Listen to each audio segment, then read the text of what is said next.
Hey guys, welcome back to the channel. This is a story about what if Naruto, twin brother of Rias in high school DxD. Before I start, please support for more amazing content, and do consider subscribing to my channel and share this video with your friends. This is written by Ragnar the Rad and link in description and support writer. Let's start the video. Prologue. Was it over? No. It couldn't be. It just couldn't. There was still so much he needed to do. So much he had yet to achieve. He needed to become Hokage to prove everyone wrong about him. He needed to bring Sasuke back even though he no longer wanted to. Still, he needed to fulfill his promise to Sakura-chan, so why the heck was he floating here in this void? Hey! Let me out of here, damn it! He cried loudly only to be greeted by the echo of his own voice and nothing else. I said get me out of here. Sure, calm down, child. Naruto's head snapped aside, and he gaped when he saw a woman floating in this accursed white void. The woman was beautiful. No, that was too little a word, she was divine. Everything about her was perfect, and the way she looked at him with those glowing golden eyes made him feel all warm and fuzzy inside. Who are you? He asked, and the woman floated towards him until she was just an arm's length away. Naruto shuddered pleasantly as the woman threaded one of her hands through his golden blonde hair. I'm so sorry, Naruto-kun. The woman ignored his question and just continued to thread her hand through his hair. You shouldn't be here yet. What do you mean by that? He asked wearily, and yet he only had to look at the woman to get his answer. Don't tell me am I D. Yes, I'm afraid that you are.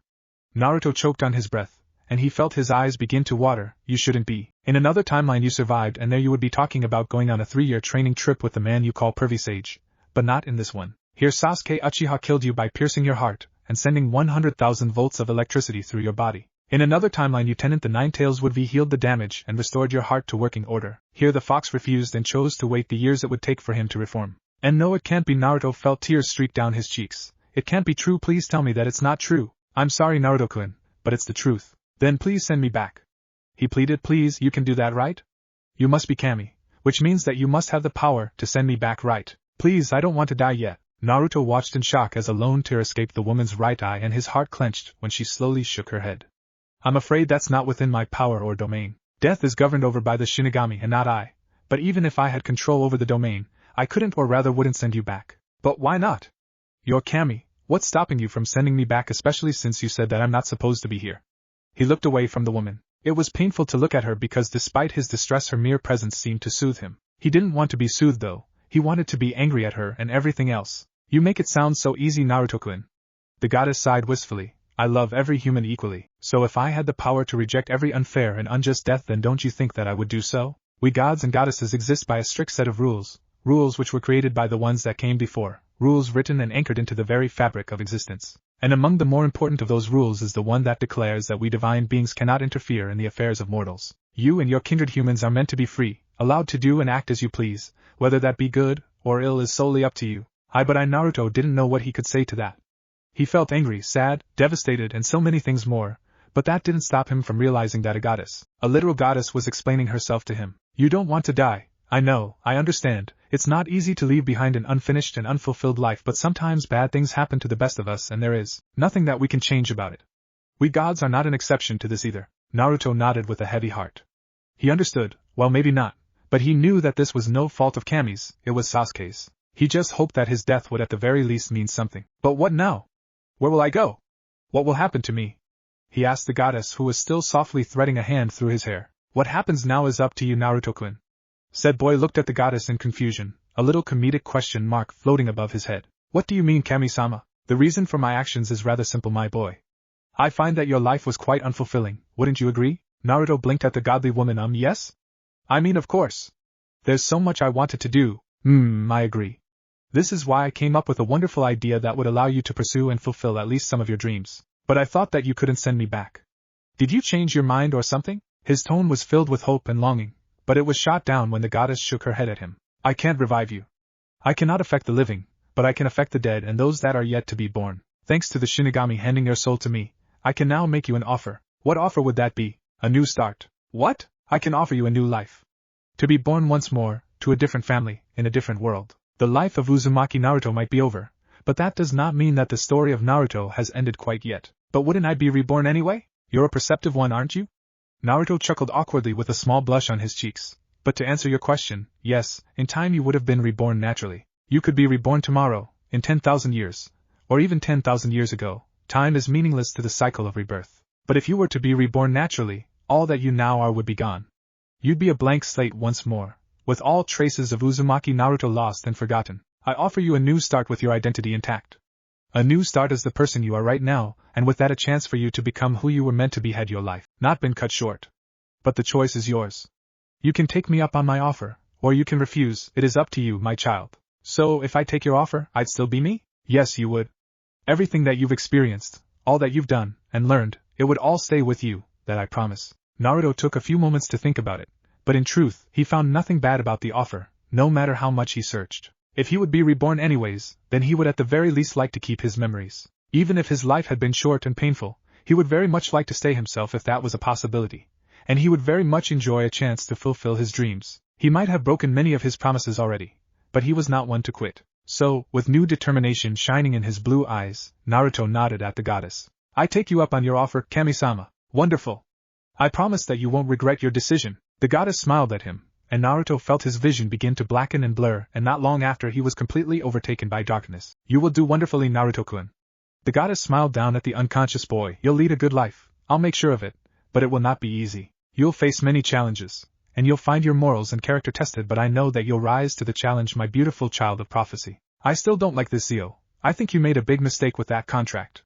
A beautiful woman stated, crossing her arms beneath her ample bust. The woman's appearance was one of such beauty that it was difficult to put words to it. Flaxen hair cascaded down her back and shoulders, framing a face of true feminine perfection. Eyes the shade of amethyst seemed to glow in the dim candlelit chambers, and her shapely body was laid bare before the eyes of her husband. But what stood out even beyond all her naked glory was the glow of love and happiness that seemed to seep from her every pore as her dainty hand stroked her swollen belly, her every caress soft and gentle, to not startle the growing babes within her. I know, love, I know. Her husband allowed a long-suffering sigh to escape his lips. Believe me when I say that I dislike this contract as much as you do. But what would you have me do about it? The woman felt the bed she was lying on dip, and she could not keep the gentle smile off her face when she felt her husband's hands join hers in caressing her pregnant belly. But her smile was not meant to last, as thoughts of the contract her beloved had created came crashing back to the forefront of her mind. It's not fair, she whispered, that their life is decided like that before they even had the chance to be born. I know. Her husband agreed readily. But when have politics ever been fair to anyone? Silence followed that statement, interrupted only by the sounds of their breathing and the shuffle of their naked skin against the silken sheets covering their luxurious bed. That was until the husband's voice once more echoed through their chambers.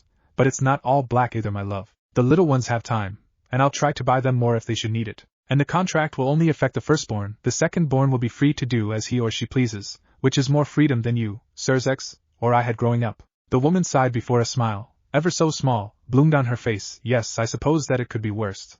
Still, I can't help but feel like we've failed them already. That might be true, but I have faith in our little ones. The husband murmured with a thoughtful look in his turquoise eyes. What do you mean, Zeoticus? Zeoticus Gremry leaned forward to catch his wife's lips in a chaste kiss. It's nothing, Venelana, my love, I just have this feeling that everything will be fine. Maybe that's my father's intuition speaking to me right now. A very much unladylike snort escaped Venelana Gremry's lips. I don't think that it works that way, but yes, let's call it your father's intuition, but I think you might be right.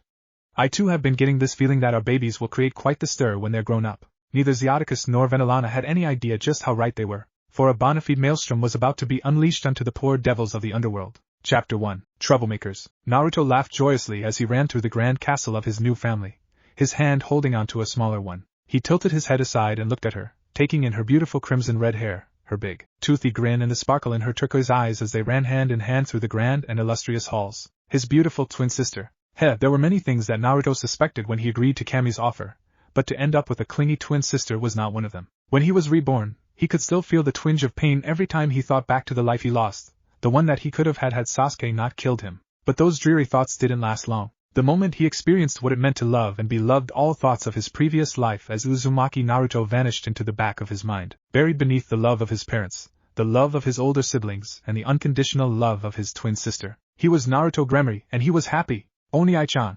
He smiled at the cute squeal of little Rias. Come on, we need to run quicker, or he'll catch us. Naruto glanced over his shoulder, and could not quite suppress the snort that escaped him at the sight that greeted him. I'm going to catch you, you little brats. Mark my words, I'm going to catch you for this. There was just something cathartic about seeing his older brother in a state like this. Sirzex Lucifer, yeah. He was the little brother of freaking Lucifer, struck quite the image as he chased after his little siblings. Even the servants that the three siblings passed during their impromptu game of chase couldn't keep their laughter in check at seeing the ruler of the underworld running after the two troublemakers of House Gremry. with his usually crimson hair a bright neon pink and his face covered in a clown's makeup. Yup, that people is the king of the underworld alright, haha, I swear you'll pay for this one. Serzex cried as he sprinted after his younger siblings, his head comically big and a large cloud of dust trailing in his wake. I'm gonna tickle you to death. Mahahaha. You hear that, Rias? That's right, I'm gonna tickle you until you pee yourself from all the laughter. No! Rias squawked in fright and began to run even faster until she was the one to pull Naruto along behind her. You're not going to catch me, Oni-sama. Naruto only laughed joyously as he ran after Rias. He could overtake her again but decided against it, and instead allowed her to lead him wherever. It was not as if they could outrun their older brother anyways. Serzex Lucifer was known as the most powerful devil of the underworld. Naruto was quite sure that if he wanted, he could have caught them long ago. But that was just Serzex. That was their beloved older brother who enjoyed playing with them every chance he got, who never truly got mad at them no matter what they did, and who would always humor them and make a fool out of himself just to get them to smile. Serzex was the way Naruto imagined the perfect older brother to be like. Still laughing, Naruto shouted over his shoulder, "That's what you get for sleeping in your office. If we didn't prank you then Graffiane would have scolded you, and we all know which would have been worst." Rias giggled cutely. Oni-chan's right. There is no point in talking anymore. Serzex cried dramatically, "Shots have been fired, and now I want retribution. You drama queen." Naruto shouted back with a big toothy grin splitting his face, "If you want to get your payback then you'll just have to catch us." Then suddenly Naruto wasn't moving anymore. Huh! He looked down to see that his legs were still moving along the motions of a sprint, but there was no longer any ground beneath them. He was just flailing them around in midair. He glanced at Rias to see that she was in much the same situation. She had her eyes closed tightly and was kicking her legs wildly. But it was no use, for there was a hand that held her up by the back of her light yellow summer dress. This boded badly, didn't it? Naruto glanced over his shoulder and winced when he saw his brother standing there, holding both twins by the scruff of their necks as if they weighed nothing, which, considering that they were only 5, they really didn't. "What was this that you said, little brother?" Serzex cocked his head aside and grinned at him. That clown makeup really made him look creepy. Has anyone ever told you that pink suits you?" Naruto asked meekly while trying to wiggle himself free from Serzex's grasp. "Because it really does. Goes well with the makeup." When Serzex's eye began to twitch, Naruto realized that he done goofed. They were in for it now. So, he did what any overprotective sibling in this situation would do. He cocked his leg forward and let his heel fly back, right into Lucifer's unholy crown jewels. Yes, Naruto would go down, but maybe his little sister would make it to safety. For a moment, the Satan Lucifer just stood there frozen, then his eyes widened and bulged to the size of saucers. He dropped the twins like hot potatoes and his hands shot to his injured testicles and he bent over in pain. "Oh, you kicked me in the damn, you little devil spawn." Naruto winced. "Yeah, sorry about that, but you know." Naruto shrugged and turned to Rias. "Come on, Rias-chan." He grabbed the stunned girl and took off once more. However, they did not get far before the twins ran into a solid wall of something before Naruto once more felt himself being lifted off the ground. Curse his small and light frame. What do we have here? Both Naruto and Rias grinned at their father, who, like Serzex, had before held them up by the scruff of their necks. Two troublemakers on the loose. And what happened to you, Serzex? Did you fall face first into a rainbow? Zeoticus looked to be struggling with keeping himself from breaking out into laughter at his eldest son's appearance, a struggle that he began to lose, and a few chuckles began to escape him. "You know damn well what happened to me, old man." Serzex glared up from his crouched-over position, his eyes focusing on the two dangling children who were whistling innocently. "And Naruto, was that kick really necessary?" "Hey, I had to protect my sister from the creepy clown," Naruto retorted with a cheeky grin on his lips. "Why, you little..." "Okay, enough, you two." Zeoticus cut in while gently placing Rias down in the ground, and the little minx quickly scrambled behind her father's leg where she stuck her tongue out at her eldest brother. "Naruto, apologize to your brother, and Serzex, please go and wash yourself. You look ridiculous." "Thanks, father. I appreciate the compliment." The current Lucifer muttered despondently before he straightened himself out and walked up to Naruto, who was still held up by his father. "Anyways, I'm waiting, little brother, let me hear the music." The former shinobi pouted at his older brother before muttering, "Sorry." Serzex leaned in with a big grin, splitting his makeup-covered face apart. "Sorry, could you repeat that?" "I didn't quite catch what you were saying." "I said I'm sorry." Naruto finally relented with a roll of his eyes, crossing his arms as he still dangled a foot above the ground. "Now do that again, but say it like you mean it, you little brat." Naruto stuck his tongue out at the king of all devils. "That's the best you're gonna get out of me. No respect." Serzex threw his arms up. "You'd think that my little brother would idolize me. But no, he's a little brat hell-bent on making my days as difficult as possible. Even worse is the fact that thanks to you, my cute little Riatan is becoming so cruel to me as well." Naruto's eyebrow twitched as he watched how his pink-haired makeup-covered clown of a brother made a clown out of himself. "Yep, that's my brother alright, that's my older brother who rules an entire kingdom. Now, to be fair, Nichan, you're kinda asking to be pranked with the way you treat us," Naruto muttered, thinking back to all the embarrassing moments he and Rias had to live through thanks to Serzex. "But I can't help it." Serzex cried out, I just have to show my love for my little siblings. Okay, that's enough. Zeoticus cut in sharply. Serzex, go and get yourself washed. You're a busy devil, you shouldn't be wasting your precious time arguing with your brother. And Naruto, if I am not mistaken, you and your sister should be with your teachers right now, no? Do I need to remind you of what your mother would do if she found out that you two were neglecting your studies again? Both twins stiffened and broke out into cold sweats. Even Serzex suddenly looked rather uncomfortable. Oni-chan? Yes, Rias? Shouldn't we be heading back to our studies? Yes, I think we should. Rias grabbed onto her twin's hand, hooking her arm around his in a dignified and ladylike manner before she began to walk away while dragging her brother after her. Not that Naruto minded, he held his head high as he fell into stride with Rias leaving behind a chuckling father and miffed older brother. Brats, Serzex muttered while trying and failing to wipe off the dusting of paint covering his face. Then why do you keep humoring them? Zeoticus asked with a knowing smirk, slicking back some strands of his bright crimson hair. You know damn well why I do what I do, father. Serzex smiled as he watched his little siblings walk away while acting as if nothing ever happened. That I do, you're a good brother, Serzex. Serzex looked at his father with his usually bright eyes dimming in the waning light of the artificial sun that streamed in through the large several-foot-tall windows that dotted the right side wall of the hallway. I doubt that will be enough. Chapter 2. A Devilish Morning. Silence reigned within the large and gilded halls of the Gremory clan's main estate. It was a soothing silence, brought about by early morning hours that saw most of the estate's inhabitants still soundly asleep. Only the steady footfalls of the few guards that patrolled the halls could faintly be heard as a soft echo. Alas, this serenity would not last. It never did.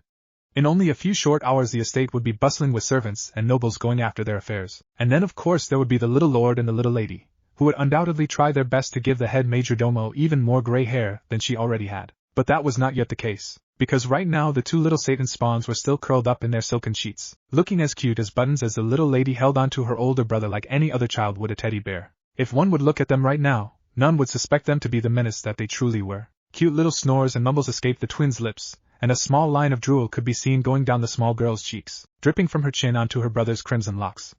The boy in turn frowned as he felt the wetness on his head, causing him to kick and squirm in his sister's hold, and unbeknownst to the twins, someone was looming over their bed. Grinning maliciously as the figure reached into his robes to pull out a small object. The object glinted in the soft morning light as the figure raised it, bringing the metallic glinting object into position. The figure stepped closer towards the sleeping children, a grin that was all teeth and eyes that glowed a malicious crimson. If only the sleeping children would wake to stop this demon. Alas, it was not to be. It was far too late now. The nightmarish figure was already too close, and nothing would stop it from doing that which it had set out to do. The figure brought the object in its hands right above the heads of the sleeping children, and then, click, muhahaha, click click, muhahaha, click click click, muhahaha. Slowly the small boy woke from his slumber. He frowned when he felt his hair to be wet, and then he groaned once he realized that his dear sister had most likely drenched him in her spittle again, but that was not something unusual to him anymore. What was odd, however, was the sound of clicking and giggling that he could hear. Naruto Gremory wearily opened his eyes, and when he saw the source of all this commotion, he promptly closed his eyes again before letting out another loud and long groan. Serzex? The boy muttered sleepily. Why are you taking pictures of your little siblings? While they are sleeping, no less? The boy's tone was bland, and quite frankly, he was too tired to deal with this shit. But why wouldn't I? Serzex cried loudly, which caused little Rias to stir in her sleep, and thus Lucifer earned himself a glare from his little brother. Chuckling and rubbing the back of his head, Serzex gave his brother a weak smile before continuing in a softer tone. After all, how else would I get embarrassing pictures of my little siblings? Neither of you is willing to pose for me while you are awake after all. Naruto just stared blankly at his older brother. I will give you back for this, you know that, right? Serzex smirked. You'll try. I will. Naruto held his blank stare for an uncomfortable long while before he let out another sigh. Anyways, don't you have anything better to do than to ruin my morning? As a matter of fact, Serzex feigned to think. No, I don't. All right. Naruto nodded. You have 5 seconds to get out of here or what, little brother? Serzex prodded with a smirk, stretching his lips. Are you going to throw me out? No, I'm just going to call for mother and Fina. Naruto started with a small, serene smile on his face. You wouldn't. Why not? Naruto asked, lightly caressing the arms of his sister that were wrapped around his torso. It's not like I've done anything wrong in this situation, so why shouldn't I call them? That's low, brother, even for you. So is taking pictures of Rias and me without our consent. Naruto fired back. I'm disappointed in the man that you are becoming, Naruto, Serzex stated while shaking his head. Heh, I could say the same about you, Lucy. Well, if that is the case, then I will remove myself. After all, I understand when I'm no longer wanted. Serzex harumphed and straightened himself out. Thank God, Naruto winced. Worth it. Serzex then promptly left the young children's bedchambers, leaving behind an exhausted prepubescent Naruto and his still sleeping sister. Just woke up and already feel like going to sleep again. That's my life now. The boy shook his head with a rueful smile on his face, and I wouldn't have it any other way. 7 years have passed now since he had his little conversation with whatever kami it was that had sent him here. 7 uneventful, amazing years, and quite frankly those years were utter bliss to the once shinobi. If it weren't for the fact that he was a devil, then he would have believed that this was his heaven, and if he ever met Kami again, then he promised himself that he would kiss her feet, even if doing so would leave him on death's doorstep. Yes, his life was that good, and for the first time in forever, he had absolutely nothing he could complain about. His childhood was one of splendor and luxuries, but contrary to popular belief it wasn't because his family was rich. Sure, it was nice to not have to worry anymore, but he didn't care about the money, the jewels, the titles, or the maids and butlers. No, his life was a blessed and luxurious one because of his family. It was utter bliss because he had people to care for, and who cared for him in turn. He had a family, and that was truly all that he ever wanted. The stirring and mumbling of his sweet little sister brought the boy back to reality, and he smiled before readjusting Rias in a way that made her lie within her brother's arms. The boy threaded a hand through his sister's crimson mane of hair, and his smile grew even further when he noticed her eyes flutter. "Good morning, Rias-chan," he muttered quietly. "Did you sleep well?" The girl hummed lightly, twisting and writhing in Naruto's arms. "Mornin'." The devilish boy chuckled before pulling the sleepy girl closer, rubbing soothing circles on her back. Of all the good that came with his new life, this girl right here had to be the most precious of them all. She was his clingy, adorable little sister, and she was his most precious person in the world.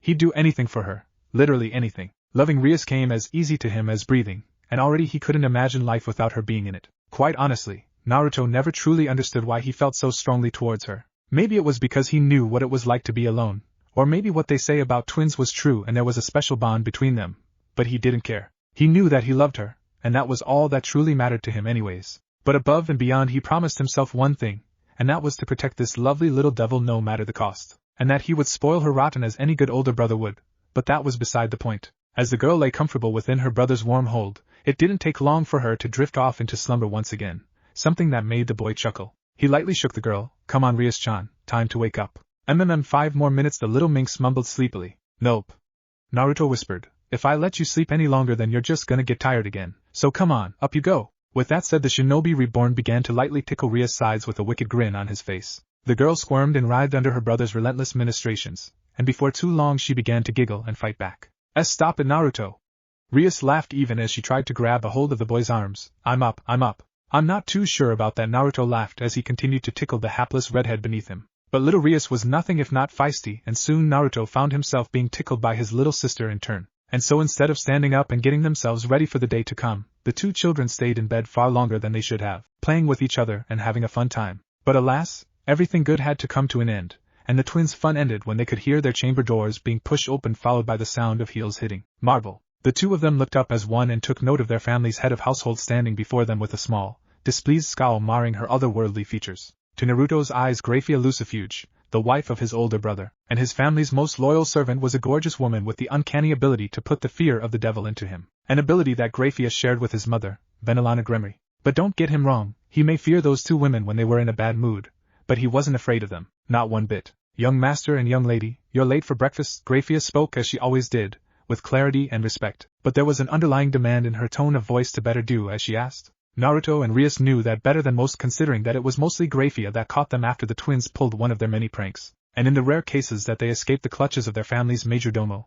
then their mother would find them even quicker. "Sorry Fina, I got carried away," Naruto said with an apologetic smile on his youthful face. "It wasn't Oni-chan's fault," Rias quickly added, squirming around on the bed until she managed to get the sheets off her and was sitting next to her brother. "We just played around and lost track of time." The maid scrutinized the two children before she let out a sigh, though Naruto did notice the small smile on the woman's lips. "You two are incorrigible," Graphia huffed when the twins grinned at her. "Now then, you've had your fun and it's time to get yourselves ready. Your parents and Lord Lucifer are waiting, so you best be quick about it." Naruto and Rias decided to heed the woman's words and scrambled off into the bathroom after giving the maid a quick nod and wave. Said maid was now left standing there within the lavish room of the twins.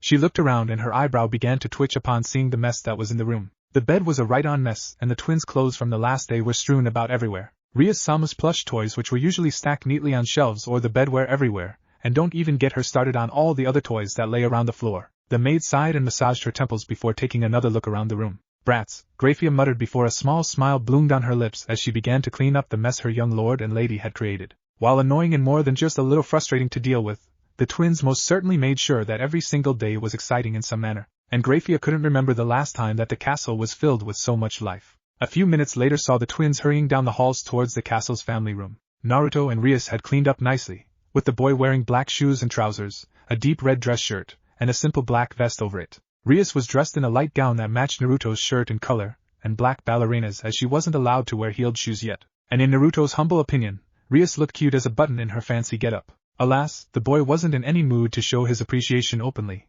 No, he frowned and grumbled as he tried to readjust the collar of his shirt. If there was one thing that Naruto disliked about his second chance, then the fancy clothes had to be it. It wasn't that he necessarily hated them, but he could do without having to dress up for everything, even something as small and inconsequential as breakfast with his family. He didn't understand why he couldn't just go and have breakfast with his mom and dad in a simple t-shirt, slacks, and sneakers. Naruto grunted in pain as Rias elbowed him in the side. He looked at her and faltered. "Stop playing with your collar." Rias glared at Naruto. "You're gonna stretch it out or tear off a button at the rate you're fumbling with it." "Stop for a moment," the boy did as his sister demanded and came to a halt. The girl walked in front of Naruto and adjusted the collar of his shirt, smoothing out the wrinkles and even going as far as to open the first and second buttons. "You aren't wearing a tie, so there is no need to close the shirt all the way." "Thanks." Naruto smiled at Rias and lifted his hand to pat her head, but a smoldering glare from the little red-haired devil stopped him from doing so. The girl huffed and nodded in satisfaction when Naruto lowered his hand again. Right, Naruto wouldn't make that mistake again. Girls didn't appreciate it when someone messed up their hairdo. Who knew? The last time that Naruto did just that to Rias, she didn't talk to him for 3 whole days. Talk about being overdramatic. Naruto shook his head and walked after Rias, who just left him standing there after she finished adjusting his clothes. He began a light jog until he was level with his sister, and then the 2 young devils walked in silence until they arrived at their destination. The 2 guards that were posted on either side of the large wooden doors to the family room saluted the twins before quickly pushing open the doors. Naruto and Rias walked into the room where they were greeted by their parents and their older brother, who were already seated at a large and lavishly decorated table. At the head of the table sat their older brother, Sirzex Lucifer, who was the current leader of the underworld, their king. Sirzex was a handsome man that looked to be in his mid to late 20s. He had shoulder-length, smooth crimson hair that fanned his face and crossed down his forehead and nose in a messy fringe. His features were soft and quite effeminate, with flawless and pale skin, twinkling turquoise eyes, and a gentle look upon his face. Yet despite his gentle demeanor, Sirzex held himself with an air of confidence, and his very presence gave off an air of power that would set anyone on edge.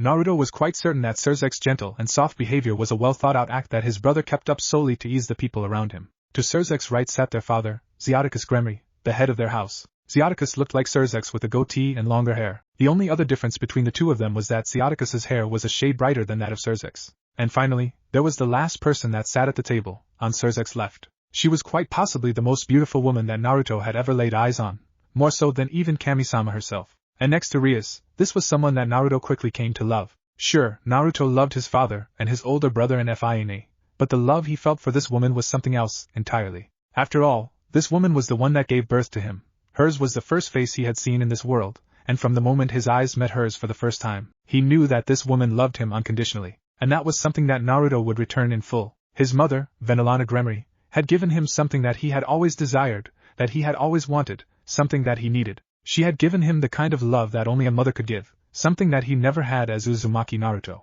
And it was her love that made his second chance at life so easy to accept. Whenever Naruto wanted to mourn the life that he could have had in the elemental nations, his mother was right there to soothe him. He never told her the truth, he couldn't, and he didn't need to, because it was as if she always knew when he was feeling down, and she always knew what to do or say to make him feel better. She was amazing that way. And sometimes he couldn't help but wonder if the mother of Uzumaki Naruto was anything like his mother was. "It's nice of you to finally show up, my little sweetlings."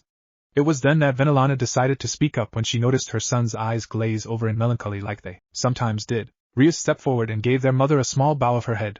"We are sorry for being tardy, mother, please forgive us." Naruto snapped out of his brief episode and nodded his agreement. "Yes, we are sorry for making you wait, Mom."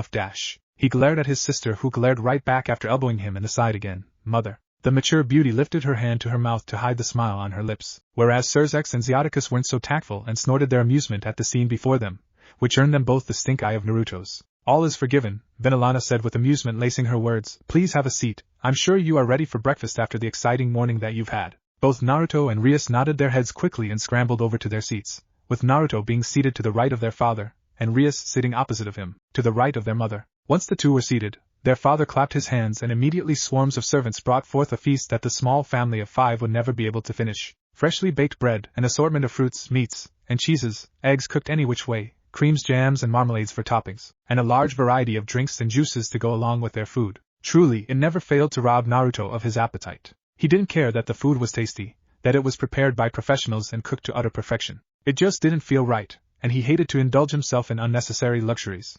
And the waste it was disheartening. As Uzumaki Naruto, he had to scour through backstreets and trash bins just so he wouldn't starve, and now he was presented with so much food that he didn't even know where to put it all. Most of it would be thrown away at the end of the day, and those wastes could have fed his former self for a year or more. It was quite depressing. Is everything all right, son?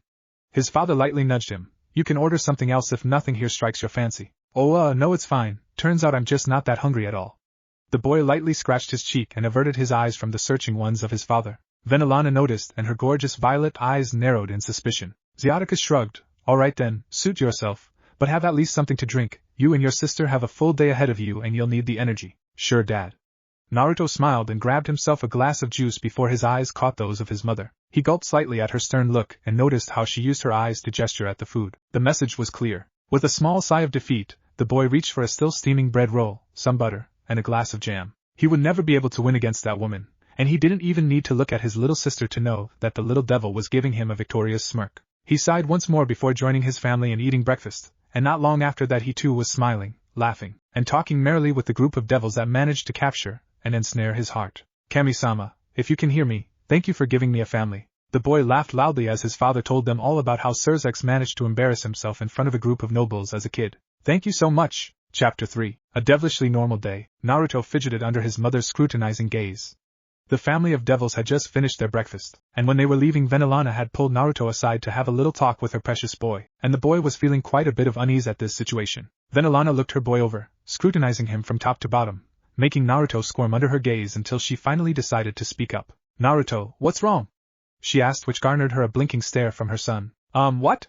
The boy asked in confusion. You didn't want to eat earlier, and before that, you got that look in your eyes again, so tell me, baby, what's going through your little head again? The mother prodded while gently combing a hand through Naruto's spiky red hair. Oh, it's nothing, I just wasn't feeling hungry is all.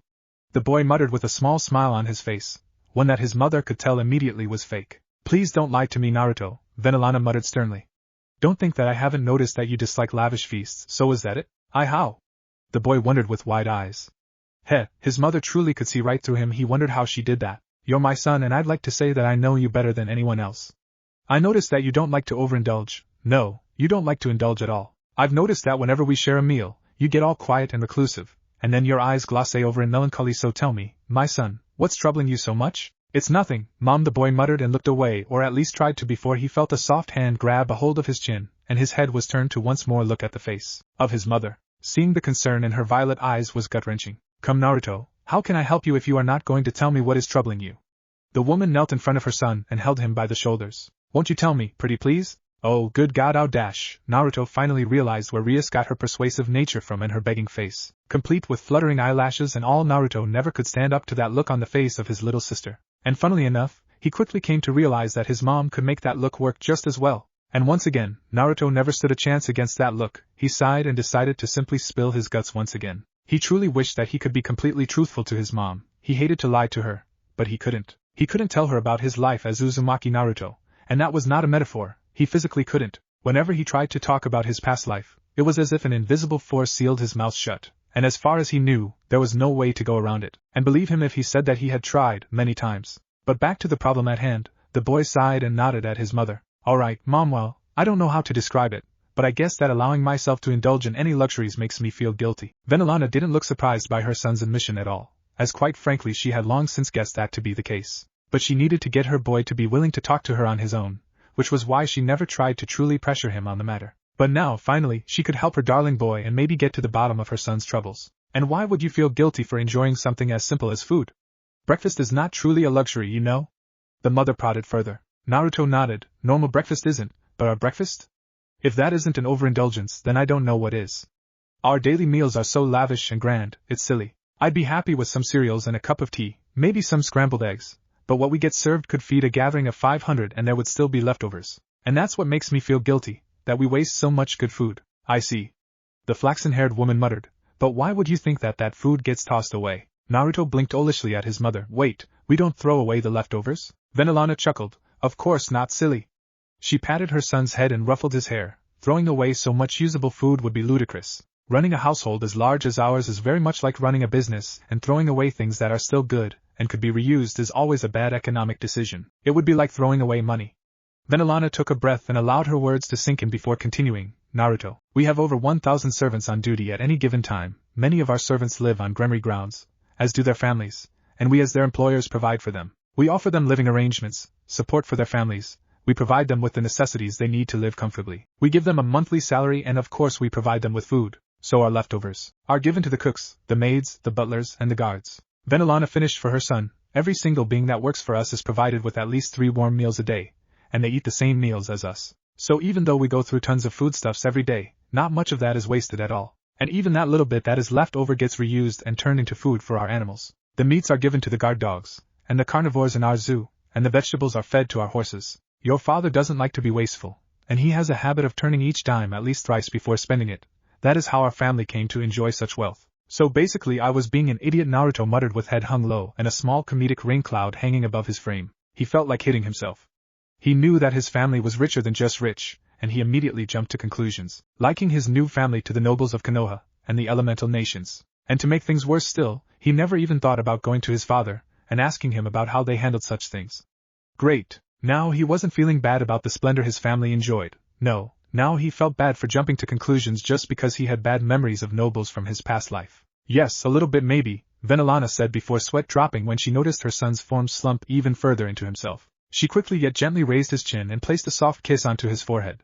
But there is no need to feel bad about it, okay? There is nothing wrong with having a caring heart, and your compassion is something that you should be proud of. I most certainly am. Naruto nodded and lowered his head to hide his red cheeks from his mom. Not that he could, as hearing her light laughter was all he needed to tell that she already noticed his blushing face. He felt her ruffle his hair again, and his face turned even redder if that was possible. God damn it, he wasn't good with compliments when he was still Uzumaki Naruto. But now that the compliments came directly from his mom, it was so much worse while also being so much better. But Naruto, promise something, alright? The boy looked up and saw that his mother's face had become very serious, so he opted to just nod. Promise me to keep your heart close and that you show your kindness and compassion only to those that are deserving of it. Naruto blinked at his mom. But why would I do that? In his past life, he had always relied on his heart, and doing so had brought him much success. He turned his enemies into friends, and his heart had touched many in his time as a shinobi. But in the end, it also got him killed at the hands of his best friend, so maybe, just maybe, he should hear his mother out on this. Because, baby, a kind heart is something to be treasured, something to be protected. It is something to be proud of, and your compassion will ensure that you'll become a great lord once you succeed your father. But never forget that we are devils. We live in a society that is ruled and dominated by greed and lust, and if you aren't careful then the other devils will abuse your kindness without question. You will have to temper your kindness and you will have to sharpen your mind. As a young lord of noble birth, you will have to learn when it is appropriate to show your kindness and when to put up a facade. Naruto had a thoughtful look on his face as he took in his mom's explanation, and yes, he understood where she was coming from. While Rias and he grew up sheltered, he did overhear their servants talk, and he may have overheard his older brother and father on a few occasions. He had gathered enough to realize the situation he found himself in. He knew that he was a noble's son now, and he knew that his father was the lord and protector of several millions of beings that lived in the cities and towns that belonged to House Gremory. And he overheard enough to know that many devils weren't kind, or just or selfless. So, he had to admit, albeit begrudgingly, that his mom had a point. I'll try, Mom, the boy said, which earned him another kiss to his forehead and a bright smile from the woman kneeling in front of him. I suppose that is the best I'm going to get out of you. Venelana shook her head with a smile. I should probably give your father a tongue lashing for daring to pass on his bullheadedness to both Rias and you. Naruto laughed and leaned forwards to embrace his mom in a tight hug, burying his head in between the soft flesh on her chest. If you're going to do that to Dad, then please tell me so that I can be there with a camera to record it. Venelana snorted out quite an unladylike sound, something that she wouldn't be caught dead doing in public. She hugged her son back and buried her laughter in his hair. You mischievous little devil, you. Hey, you know me. The mother and son separated from their hug. Thanks for everything, Mom. I needed that. I know. Venelana smiled. But now you better get going, otherwise your little sister will get restless, and I don't think any of us want to deal with that today. Naruto felt a bead of sweat go down his forehead at that. No, we don't. Everyone thought that Naruto was bad. Well, they should wait until they found out what a bored or angry Rias was capable of. Now that was truly a nightmare to deal with. Maybe I shouldn't have instructed Rias-chan in the sacred arts of pranking while mistakes have been made. You know that I'll always hold you responsible for the pranks that Rias will pull in the future, right? Venelana gave her son a look that made the boy laugh awkwardly. Yeah, I think I deserve that. Naruto scratched the back of his head. But how was I to know that she would develop a mean streak that eclipses even my own? Venelana gave Naruto a flat look. Because she's your twin and she's following in your footsteps like a puppy. Yeah, maybe I should have seen it coming. Yes, I think we can agree on that. But I think that I've kept you long enough now, and if I'm not mistaken your teacher will arrive soon, the beautiful mother of three stated and smirked internally when she saw her little boy's shoulders drop. What? Rias and Naruto had to get their mischievous nature from somewhere. And I'm so looking forward to that, the boy bit back a groan. Now, none of that sass. Venelana wagged a finger at Naruto. You're going to be the lord of this house one day. As such you need to be well versed in all things concerning the underworld and our society. And haven't I just told you that you need to sharpen your mind if you wish to contend with the other lords in the game of politics? Naruto sighed and nodded his head. I understand, Mom, and I'll try my best. The woman nodded, smiled, and kissed Naruto's forehead once more. I know you will, now get going. The redhead nodded, turned around, and scurried off to find his little sister, leaving behind a smiling and quite frankly proud mother. You and your sister will achieve great things, of that I have absolutely no doubt. She thought fondly before standing up and straightening out her dress. Her children weren't the only ones with a busy schedule, and the matriarch of the Gremory family believed that she had been tardy enough for one day. With that in mind, the woman headed off towards her office. She had plans to make and plots to spin. After all, staying ahead in the game of politics was not an easy task. But then again, Venelana Gremory was one of the best players on the board. About half an hour earlier, Rias Gremory sat in the large, lavish, and quite beautiful gardens around which her father's castle was built. She was seated on a bench beneath a large and wide wisteria tree, a curious tree in Rias' humble opinion. Instead of growing upwards as many other trees would, this little wonder of nature liked to move outward, offering ample shade beneath their boughs draped in flowers. These flowery trees were kept being always in bloom. How her mother managed that, Rias didn't understand, but she would never be able to argue with the results, as the bright purple blooms of the wisteria trees gave their garden a magnificent royal sensibility. But the soothing nature of the garden did little to lift the girl's mood. She was feeling quite grumpy right now, which was evident by the huffy pout on her lips. Both Naruto and her mother knew that she hated being kept in the dark, so she was feeling a bit left out when her mother had taken her brother aside to have some secret conversation with him. It so wasn't fair, Mimi, she grumbled and crossed her arms as any annoyed kid would.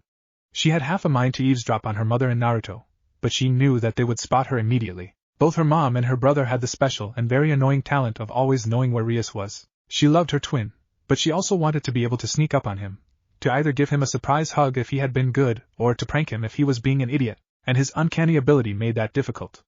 But maybe she shouldn't complain. After all, she too always kind of just knew where Naruto was. It was something that the girl couldn't describe, like a weird feeling in her gut, or something in the back of her mind, and that thing always led her to Naruto. She didn't even need to do anything. She just walked and then her legs would carry her to him without fail. It was weird, but a good kind of weird. A soothing king of weird that made her feel like she was never alone. She quite liked it, even if it was annoying at times. The little princess huffed again and leaned back on the bench, looking up at the purple blooming flowers above. What's taking them so long?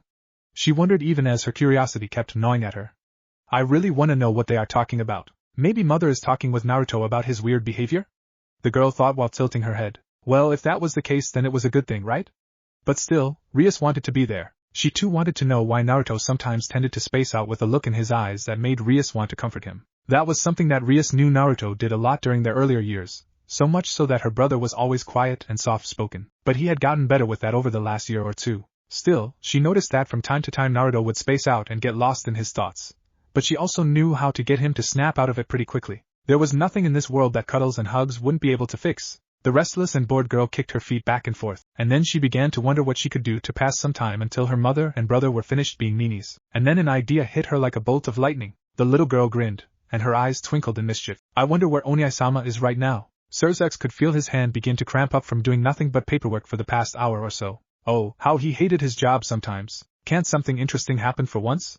The Satan Lucifer whined childishly in his mind before he felt a cold shudder going up and down his spine. I have just jinxed myself, haven't I? Ah, crap baskets. Present. Naruto walked down the halls, letting his feet carry him to where he instinctually knew Rias to be, though the boy grew confused when he realized that he was heading in the direction of Surzex and Fina's wing of the castle. What's Rias-chan doing here? Ah, well, guess I'll find out soon enough. He continued his walk, greeting the servants and guards that he passed on his way until finally he spotted his dear sister standing outside of their older brother's office. Briefly, Naruto wondered why she was just standing there, as he kinda believed that she would be inside, getting herself some spoiling from the Dark Lord himself. But when Rias turned to face him with a grin on her cute, chubby face, alarm bells went off inside Naruto's mind and his entire body went tense. And when Rias blew a raspberry and pulled down her eyelid at him, Naruto knew that he'd done goofed. Rias began to run in the opposite direction down the hall and Naruto knew that he too should run like all hell, but like watching a train wreck happening, his body refused to move. When he saw Rias' small frame disappear around a corner, it happened. Bang! The sound of an explosion could be heard coming from within the walls of Surzek's office, which was quickly followed by a string of curses. Rias, what did you do? Naruto wasn't even given the time to ponder on what the hell just happened before the doors of Surzek's office practically came flying off of their hinges, and out stepped the Satan Lucifer himself, covered from head to toe in neon pink paint, and draped in a curtain of rainbow-colored glitter. You! Naruto blinked owlishly at his furious brother even as his mind still tried to make sense of the situation. Rias-chan, she pranked me. Realization dawned on Naruto, and not a moment too soon, because he could suddenly feel the air become thick with Surzek's demonic energy. Naruto! Oh shit! Rias once more sat outside in their garden, giggling merrily to herself as her ears listened to the commotion coming from inside the castle. Rias-chan, the little girl's head snapped aside, and she saw her mother standing there, giving her a displeased frown. Was that really necessary? The girl crossed her arms and huffed. That's what Oniai-chan gets for being mean to me. Then Alana frowned, and Surzek's? What did he do wrong to annoy you? Rias pouted at her mother. Naruto-kun told me that Oniai-sama took pictures of us while we were asleep this morning. He did what? A vein throbbed on Alana's forehead, and she reached up to rub her temples and soothe the migraine she could feel coming. Well, guess that I'll have to have a conversation about what's proper with Surzek's once again. The matriarch of the Gremory family walked away from Rias, muttering something under her breath that the little girl couldn't quite catch. Not that it mattered anyway, because as soon as her mother had turned her back on the little devil, the girl's pout faded, and a shit-eating grin took its place on her lips. There was nothing quite like a good prank coming together, and all pieces falling into place. Oh, and Rias? The girl heard her mother's voice, and the icy tone made the girl go pale. Don't think for even 1 second that I will forget about this. After I've talked some sense into Surzek's, you and I will have a conversation as well, understood? Rias gulped and quickly bobbed her head in agreement even as a bead of sweat went down the girl's temple. When her mother was out of view, Rias slumped in on herself before letting out a Gorin. I may have made a mistake. Oh crap, Askets. Chapter 4. Devilish Friends. Rias laughed awkwardly under her brother's miffed stare. She eyed the taller boy, and upon seeing the many bumps and bruises on him she couldn't help but wince. Yep, her dear brother was angry with her, and going by the way he had crossed his arms and was tapping his foot, he was waiting for something. So, doing the smart thing, Rias put on her best begging face and puppy eyes before whimpering out, I'm sorry, Oniai-chan. She heard her brother sigh and then smiled when she felt his hand on top of her head. Guess I shouldn't have kept you waiting. He spoke at last. Rias giggled and shook her head. No, you shouldn't have. Besides, you are the one that taught me how to do pranks, so you can't be mad at me, okay? I guess that's true enough, Naruto laughed. Just don't make a habit out of it, alright? Otherwise, I'll have to fight back. When Naruto poked her ticklish sides, the girl squealed in surprise. Okay, I promise. That's my girl. Naruto ruffled Rias' hair again. But tell me, how did you manage to plant charges filled with paint and glitter in Surzek's office? The girl smiled impishly at her brother. Well, it's like you told me. A good prank needs some time to be prepared. I planted the paint bombs a few weeks ago and just waited for the right time to use them. Naruto wiped away a fake tear. Oh sister dearest, you make me so proud. The smaller girl gave the boy a playful curtsy. I aim to please. Well, you've outdone yourself with this one. You really should have seen the look on Oniai-chan's face. Naruto laughed, which caused the little red-headed minx to quickly join in. Oh, I wish that I could have seen it. The girl giggled, or better yet, I wish that I could have taken some pictures. The next time we pull a prank on Surzek's, we need to hide a camera somewhere. Naruto nodded. A good prank needed a memento to remember it by. Honestly, young master, I would say that Lord Lucifer would very much appreciate it if you kept your fun at his expense to a minimum. Both Naruto and Rias looked at the door before standing up from their seats and bowing at the woman that came walking into the room. The twins currently occupied the house's main study where they were waiting for their teacher to arrive. And just like so many other things in their castle, the main study could only be described as overly extravagant and downright fancy. Shelves made of mahogany would line the walls, all filled to the brim with the only first edition and first print books on various subjects, both magical and mundane, some written in lost languages and others written in common and modern English. Other than the bookshelves, the study was largely left empty. Only a few desks, drawers, seats and couches dotted the large hall, and the decorations were kept rather tame in comparison to some other rooms. But sometimes keeping something simple and minimalistic worked wonders, as while the lavish decorations were few, the expensive paintings and gilded plate armors were quite eye-catching. But, at last, Naruto turned his attention to the woman that had just entered the study, and was now calmly preparing the things she need to teach them today. She was a beautiful woman and stood quite a bit taller than even most men, and the gentle look she had upon her face belied the power that Naruto could feel oozing off her frame. Her hair was a rich shade of ebony. It flowed in waves down her back to adorn her porcelain-like skin, and reached down to her wide hips and a perky behind. Her eyes, framed by long lashes, were a warm reddish-brown and seemed to be alight with the knowledge to surpass many scholars, and the woman held herself with an air of confidence, as she should. After all, this was quite the fearsome woman, and she had carved her name into history using the blood of her enemies. Artemisia I of Korea, the ancient Greek queen of Halicarnassus, who ruled during the late 5th century BC, and now served the twins' father as his knight. described in history books as a ruthless, cruel, and cunning strategist, but to Naruto and Rias, she had been nothing but kind, helpful and forthcoming, one of their family's most loyal servants, so much so that Xiaticus and Venelana had entrusted her with the honor of being the children's tutor and guard, a task that Artemisia shared only with Heinrich Cornelius Agrippa. Alright children, let's begin with the lesson, shall we?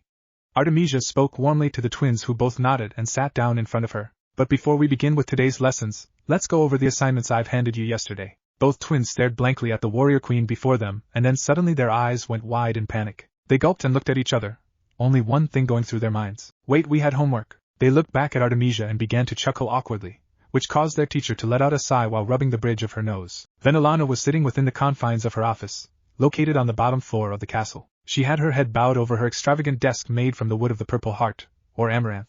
It fit aesthetically with the soft violets and reds that were the thematic color scheme of her office. The matriarch of the Gremory family had her head bowed over some papers, her eyes flowing over each line of print with a seasoned practice that stemmed from years upon years of leadership.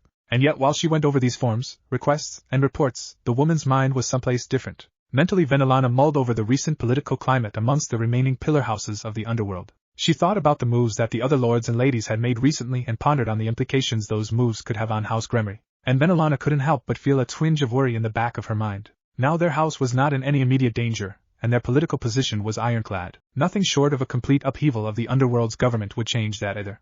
But it was that which had her worried. House Gremory was powerful, and it was much beloved by the lower classes, wherein lay the problem. Venelana feared that many lords and ladies of houses that weren't as well off as her own were getting quite upset. She heard rumors that several lords and ladies believed that the Gremory family was becoming too powerful too quickly, and rumors like that had only increased after she had given birth to Naruto and Rias, which was to be expected. The races of the supernatural world were generally very infertile. It was hard for a female devil to get pregnant, and it usually took years upon years of regular and frequent intercourse to finally become with child. As such, it came as no surprise that twins being born to any supernatural race was uncommon, if not unheard of. And as far as Venelana knew, her babies could very well be the first twins in the entire history of their race. She heard tell that the common folk likened the birth of her babies to a miracle, and while she would never disagree with that notion, it had her worried. When she told her son that their race was ruled by the 7 deadly sins, she was not lying, and she knew that many of her fellow nobles were eyeing House Gremory with various degrees of envy, gluttony, wrath, and lust. Many wanted what her family had,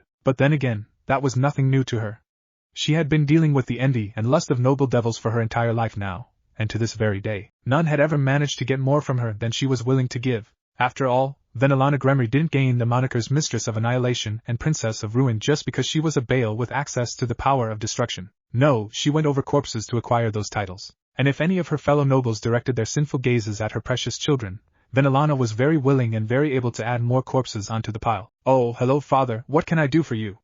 Serzex looked up from his desk and gave his attention to his father who had just walked into his office. Well, his spare office that he was forced to use until his main one was clean from its new paint job. The Lord of House Gremory walked up to Serzex's desk before sitting down and making himself comfortable in one of the seats.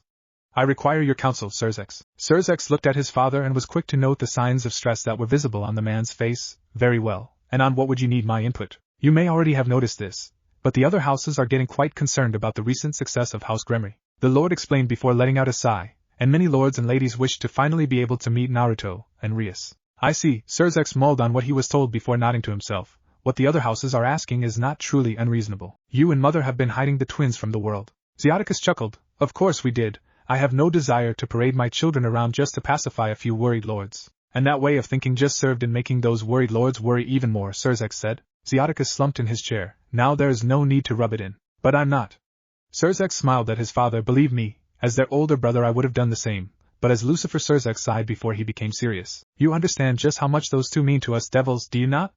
Just their birth alone was a boost to the morale of our people. So, what you are saying is that I should prepare myself for an outing? No, father, what I'm saying is that with every day that passes in which you hide the twins, the other houses will become more and more restless, which may or may not turn into anger or fear. After all, you and mother have yet to allow even your allies to meet the twins. I'm aware of that. The head of House Gremory said in a hard tone. Just as I'm aware that the moment Rias and Naruto leave the confines of this castle all eyes will be on them, watching their every move and waiting for the smallest of mistakes so that they can all fall upon them like the vultures that they are. Silence overtook the office after the Lord finished his bitter rant and father and son were left staring at each other in a battle of wills. You should know this better than most, my son. Xiaticus finally continued after several moments of silence, his tone of voice softer now as he gave his fully grown son a mournful look. Thanks to some of the more radical nobles you never got to experience a childhood after all, and I do not wish for a repeat of that. Sirzex let out a humorless laugh at that. Father, times are different now. You cannot liken Naruto and Rias to me. When I was a child, the original Satan still ruled, and to them, we were never more than simple objects that they could use for their amusement. Besides, while my childhood may have been a bitter one, I have very few regrets, and I never felt like blaming either my mother or you for all that I have suffered as a child. So please, Father, trust me when I say that the world is different now. I won't go as far as to promise that Rias and Naruto will have it easy, but I will make sure that they will never face more than they can handle, that I can promise you. Sirzex looked his father into the eyes before continuing his speech. Besides, if you truly want to protect those two, then why don't you allow them to make allies of their own? Seraphal has a little sister who will one day be the matriarch of the city, and Naruto's fiancée is nearly his age as well. And there is also the little heiress of the Agar's clan who should be the same age as them. I'm not going to push you on anything, Father, but I truly believe that the best way to guarantee Naruto and Rias' continued safety would be for them to make like-minded friends that would stand with them in the future. Zeoticus took his son's counsel to heart, and nodded at him before rising from his seat. I will think about what you've told me, he said, and made to leave the office only to stop once he reached the door and looked back. And thank you for giving me your honest opinion on the matter. There's no need to thank me for anything, Father. Still, it doesn't hurt, does it? And with those parting words, the Lord Gremory left his son to his own devices. Though he did leave with more things to think about than before. Ah well, being a devilish lord was never a cakewalk, but he'd deal with it just as he always had. A few months later, Naruto smiled to himself as he watched his little sister play a game of chess against their new and first real friend, Sona, the heiress of the house Citri. Well, Naruto would like to call her a friend, that is. Truth was, they only met Sona today, barely an hour ago at that. But hey, the little bespectacled girl got along well with his sister, so Naruto felt confident in their chances to make a friend out of the little heiress. After all, what was not to like about Rias and him? But then again, this was as much Rias's moment as it was his own, and his darling little sister was seemingly far better at bonding with little Sona than he was. It was cute how Rias had managed to coax the shy and standoffish Sona out of her shell, to a point where the violet-eyed girl got competitive. And Rias had managed to do all of that by simply challenging Sona to a game of chess. And that's checkmate, a quick game of chess. Okay, looking at his moping little sister, Naruto had to question if Rias still wanted to be friends with Sona after that. Naruto wasn't into chess at all, and yet he still knew that Sona just tore his sister a new one, and she did so quite effortlessly. Suddenly Rias perked up and her back became ramrod straight. She glared at Sona with flushed red and puffed out cheeks before raising a hand and pointing a finger at the other girl. I will not stand for this. The little redhead cried out. That had to be a fluke. I demand a rematch right now. Sona seemed to shrink in on herself after Rias's little outburst, and Naruto was just about to intervene and play the mediator between his hot-headed sister and the shy, soft-spoken heiress. But he didn't have to do anything at all, because Sona seemed to just bounce back from her shy nature and proceeded to nod at Rias with something in her eyes that Naruto could only describe as a competitive glint. And so, the two girls began a new game of chess, which didn't go well for his sister, either did the next one, or the one after that. And after Sona's 5th consecutive victory, Naruto was worried that Rias would blow a fuse. After all, the head of his little sister currently resembled a giant tomato with eyes. And that couldn't be a good thing. Alright, you two, why don't you take a break from chess for a while? Naruto stood from the couch that he sat on and walked up to the low table the two girls used to set up the board to play on. He ruffled the girl's hair, which earned him an adorable flush from Sona and a smile from Rias. But then Rias just had to remember that she was miffed right now, and quickly shook her head before glaring at the blushing Sona. No, Oni-chan, I won't give up until I won at least once against her. Spat the red-haired spitfire he called sister. I don't mind playing against your sister, and Naruto-sama, Sona muttered with a flushed face. Actually, it's quite a bit of fun. Oh, well, if that's the case, then don't let me stop you from enjoying yourselves, Naruto said while rubbing the back of his head awkwardly. Anyways, I think I'm going to go and get myself some refreshments. Would either of you care for some as well? Yes, please. Rias quickly chimed up. You know what I like. Yes, please. Sona nodded. But why would you go yourself? Could you not call for a servant to bring us something? Naruto nodded. Of course I could, but I want to move my legs for a bit. Rias giggled. Oni-chan doesn't like to sit around a lot, so he always comes up with excuses to stretch his legs and whatever. Sona nodded. I see, but I wanted to ask if I could play you as well, Naruto-sama. In chess, I mean. Naruto looked surprised for a moment but was quick to compose himself. I'd rather not. He gave the bespectacled girl an apologetic smile. I'm not at all fond of chess. I know how to play, but I don't care for the game. Sona looked down in disappointment, which did make Naruto feel bad in a way, but the boy figured that it would be best to be honest with Sona. He just really hoped that the girl didn't like the game enough to feel offended by his dislike of it. But it seemed that he did not need to worry as the girl nodded.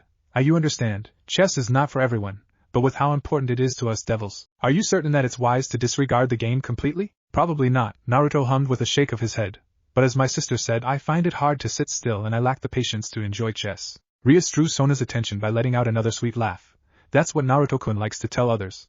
But it's far from the truth. Want to know why he doesn't play chess anymore? Sona nodded at the redhead and leaned closer towards her. Rias, Naruto muttered warningly with a twitching eyebrow, don't you dare. His sister Dearest gave him a wicked smile before looking back at the exited heiress of House Citri sitting across from her. When we were smaller, Oniai-chan used to always challenge Oniai-sama in chess, and then Oniai-sama would make quick work of Oniai-chan, and it happened so many times. And Surzuk-senai-sama is a bad winner and just kept on rubbing it in, so after a while, Oniai-chan started to hate chess. Throughout the conversation, Naruto's eye twitch became more and more pronounced, and he was slowly and sneakily moving towards the unsuspecting Rias. By the time the little girl had finished her tale, the older boy by 1.5 minutes was standing right behind his sister. I thought that you promised me to never talk about that, sister Dearest. The boy's eyes were shadowed by his hair, and his entire frame was shrouded in darkness. Rias looked over her shoulder and paled. Oh yes, I forgot. Yep, I forgot. So please forgive me, Oniai-chan, okay? Oh, but Rias, it's far too late for that. And with that, the boy lunged forward. Kya! Rias jumped up just in time to avoid Naruto's clutches, and then the girl darted off like a bullet, leaving the barrel. And so, Sona found herself in the middle of two redheads that played an impromptu game of chase all around her. Her hands flew up to her mouth to cover the laughter that wished to spill forth from her lips. But it was no use when she witnessed Naruto finally catch his twin and then commence the torture known as tickling. Sona lost it and began to laugh heartedly. One thing was certain, this was the beginning of a wonderful friendship between those three children. Chapter 5, Devilish Dreams. Naruto Gremory panted hard and tried to steady himself, and keep standing on his tired and weak legs. He glared ahead, staring at his opponent with cold eyes, and then he brought his weapon to bear. But he knew that it would be futile. In the end he was outclassed. How could anyone expect a 10-year-old to stand up to a monster like this? But that didn't mean that Naruto wouldn't at least give it a try. After all, how many could claim to have fought against Lucifer? That's right, very few could say something like that. With his mind made up and with new resolve, Naruto pushed off the ground and shot towards his smirking enemy. In his mind, Naruto could see how the engagement would play out long before he truly reached his brother's unmoving form. Surzuk would open the engagement with a lazy and telegraphed overhand swing. Naruto would redirect the blow with his practice sword, which would leave Surzuk open for a few precious moments, and then Naruto would knee his brother right into his unholy crown jewels. That was the plan, and like most plans, it didn't survive the first contact with the enemy. Naruto was right in that Surzuk opened with a lazy overhand swing, but that was it because when the young boy tried to redirect the blow from his brother, he realized that there was a bit too much power behind Surzuk's lazy swing. So much so, that Surzuk effortlessly broke Naruto's guard and the poor young heir received not one, but two wooden swords to the head. One was his own and the other belonged to an asshole. Both hurt quite a bit though. Yow! Naruto hissed and stumbled back a few steps, his hands shooting up to cradle his sore cranium. Yep, that hurts. No, really? Surzuk gasped in surprise. I always thought that getting hit in the head was supposed to feel nice. Ha ha ha, you're so very funny, Oniai-chan, Naruto muttered while still rubbing the top of his head tenderly. Why thank you, Surzuk bowed playfully. I try, I really do. Naruto's eyebrow twitched and he had to take a deep and calming breath to rein in his temper. Be the bigger man, Naruto, be the bigger man. But anyway, while this has been fun, and believe me it truly has, are you done? Surzuk asked while leisurely swinging around the wooden replica of a Western-styled sword in his hand. Because I have better things to do than to beat up my little brother. Naruto growled. No, I'm not done, damn it. The boy picked up his wooden sword and went into a basic dueling stance that his father had taught him. Now get ready because I won't stop until I've at least managed to hit you once. Surzuk sighed. Okay, what's this all about, Naruto? As far as I remember I haven't done anything to garner your anger lately, so why are you so adamant in fighting me? Because no one else will. Naruto shouted before once more speeding at his big brother as fast as his legs would carry him. Surzuk's eyes widened at Naruto's admission, and he now knew why his brother wanted to fight him so badly. A small, rueful smile bloomed on Surzuk's handsome face before the man too took on a dueling stance, the first time he did so against Naruto. Surzuk parried Naruto's sloppy overhand and twisted his sword, making the point hook onto the guard of his brother's blade, and with one last flick he disarmed the little red-haired preteen. He held his wooden blade to Naruto's throat and glared down at the smaller boy. You're dead. But Naruto wasn't afraid, he just blinked up at the Satan Lucifer. You fought back, the boy muttered. Surzuk took the wooden sword away from his brother's throat before stepping closer. He ruffled Naruto's hair and crouched down before him. Let me guess, getting a bit frustrated? Naruto sighed and nodded his head. Yeah, a bit. Surzuk tilted his head to the side. And why would that be? Because I should be stronger, the boy muttered while kicking his feet in annoyance. Surzuk didn't laugh or reprimand Naruto. Instead, he just looked at the boy searchingly. You're 10, Surzuk said at last in an even tone. I feel a lot older than 10. Naruto shot back. He felt like he was 23, which was true in a way. I bet you do, but that wasn't the question I wanted to have answered, Surzuk said, still looking at Naruto in that uncomfortable seeking way. Why do you feel like you should be stronger by now? What would you do with your strength? Protect Rias? The answer left Naruto's lips before he even had time to ponder the question he was asked. It was natural, just as natural as everything else that concerned his sister. There was no hesitation and no need to second-guess himself. It was his main priority, and everything else came second. From what? Sirzex asked. Rias is not in any danger, but one day she will be, and that day is still far away, little brother. But that doesn't mean that I shouldn't already prepare myself for it. Naruto's temper was wearing thin, and Sirzex rebuking all the reasons he had to want to get stronger was truly grating on his nerves. But you are preparing yourself for the future, aren't you? Sirzex kept prodding his little brother, his expression never changing, nor did his tone. He was just needling Naruto because he knew that there was more to this than even Naruto himself realized or wanted to admit. How? Naruto roared, by learning how to write in ancient languages that aren't used anymore. Or how about art? Yes, I know how to distinguish a fake painting from a real one. Great. Knowing that will be useful when I'm bleeding out on the ground with a hole in my chest. Sirzex blinked at Naruto. You talk as if it's already decided that you will become a warrior. Well, of course I will. Naruto said. What did you all think that I would become once I grew up? A scholar? I'm pretty sure that mother and father were hoping that you would. Naruto looked away from his brother with an adorable pout on his young face. Well, I'm not. Sirzex smiled at his brother. Okay, so you want to become a warrior, but that still doesn't mean that you are in any rush. You have a deal with our father, right? What was it again? Naruto sighed. We agreed that I would put all my effort into the lessons that I'm taught now, and that once Rias and I are old enough to gain our evil pieces, he and mother would train us how to fight with our demonic energy. And that's only a few years off now, so please be patient, little brother. Sirzex ruffled Naruto's hair again. Treasure your childhood, Naruto. You only get to live it once. You and your sister are safe, and any who would wish to do you harm will have to go through me. But Naruto shook his head and sighed. Alright, Nichan, I'll try to be patient. Good, I'm proud of you, Naruto. Sirzex smiled. And tell you what, if you truly want to train, then I'll see if I can free up some time. Naruto's eyes lit up. You mean it? The Satan Lucifer laughed before raising his hands. Now hold your horses, little brother. I will not awaken your demonic energy, and I will not go against mother and father's wishes. But I'm sure that I can free up some time to teach you a few things. Naruto crossed his arms and gave his brother a suspicious look. What things? Sirzek's sweat dropped at his brother's sudden shift in attitude. What's that supposed to mean? Nothing, I just want to make sure that I'm not going to waste my time by accepting your training. Naruto huffed out. He wouldn't make that mistake again. He had far too many shitty teachers in his life as Uzumaki Naruto, and that was not something that he would go through again. No thanks. You little brat. Sirzek sponked Naruto's head hard enough to send the boy into a journey to meet the ground, face first. A goddamn Satan is offering you training and you're asking what I can teach you. Naruto looked up from the ground, ignoring the bright red bruise on his forehead. Well, of course I am, because if you're going to ask me to pop a balloon, I'm going to lose my shit. Why would I want you to pop a freaking balloon? Sirzek shouted while throwing his hands up in the air. Naruto blinked in surprise before his face flushed red. Oh, never mind that. You're a moron. I am not. You are. I am not. R2. I am not. R2. So, want my training? Yes please. Fine, then let us get started right now. Wait, with what? Naruto asked hesitantly, backing away from his grinning older brother. Well, with your training of course. Sirzek laughed lightly before his entire body exploded in a wave of red-on-black energy. And your first task is to dodge. Oh shit. At the same time, different place. Inside the family room of Castel Gremory sat 3 women, well 2.5 women to be precise. Each of them was dressed to impress, wearing luxurious gowns as they sat down to have their tea time. Venelana Gremory and her daughter Rias were sitting on one couch, and across from them sat the Gremory house's head majordomo, and wife to Lucifer himself, Graphia Lucifuge. The most powerful queen of the underworld was dressed in an amazing silver-on-blue gown that elevated her beauty far beyond the reaches of mortals. But what stood out even more than her undeniable beauty was the noticeable bulging belly that the woman sported. The silver-haired beauty had a small smile on her face as she rubbed her belly with one hand while enjoying a cup of Earl Grey with the other. Venelana too was striking quite the pleasurable image in her modest white-brown evening gown. She had her hair done up in a bun, held in place with weaves of golden bands, and around her neck, she wore a rosary with a red ruby inlaid as the face of the piece of jewelry. Now Venelana would never say that out loud, but for a devil such as her, wearing a rosary was pretty much the devil equivalent of flexing her power. Only devils of the ultimate class or higher could touch or wear objects of the faith without harming themselves, and Venelana always wore her rosary,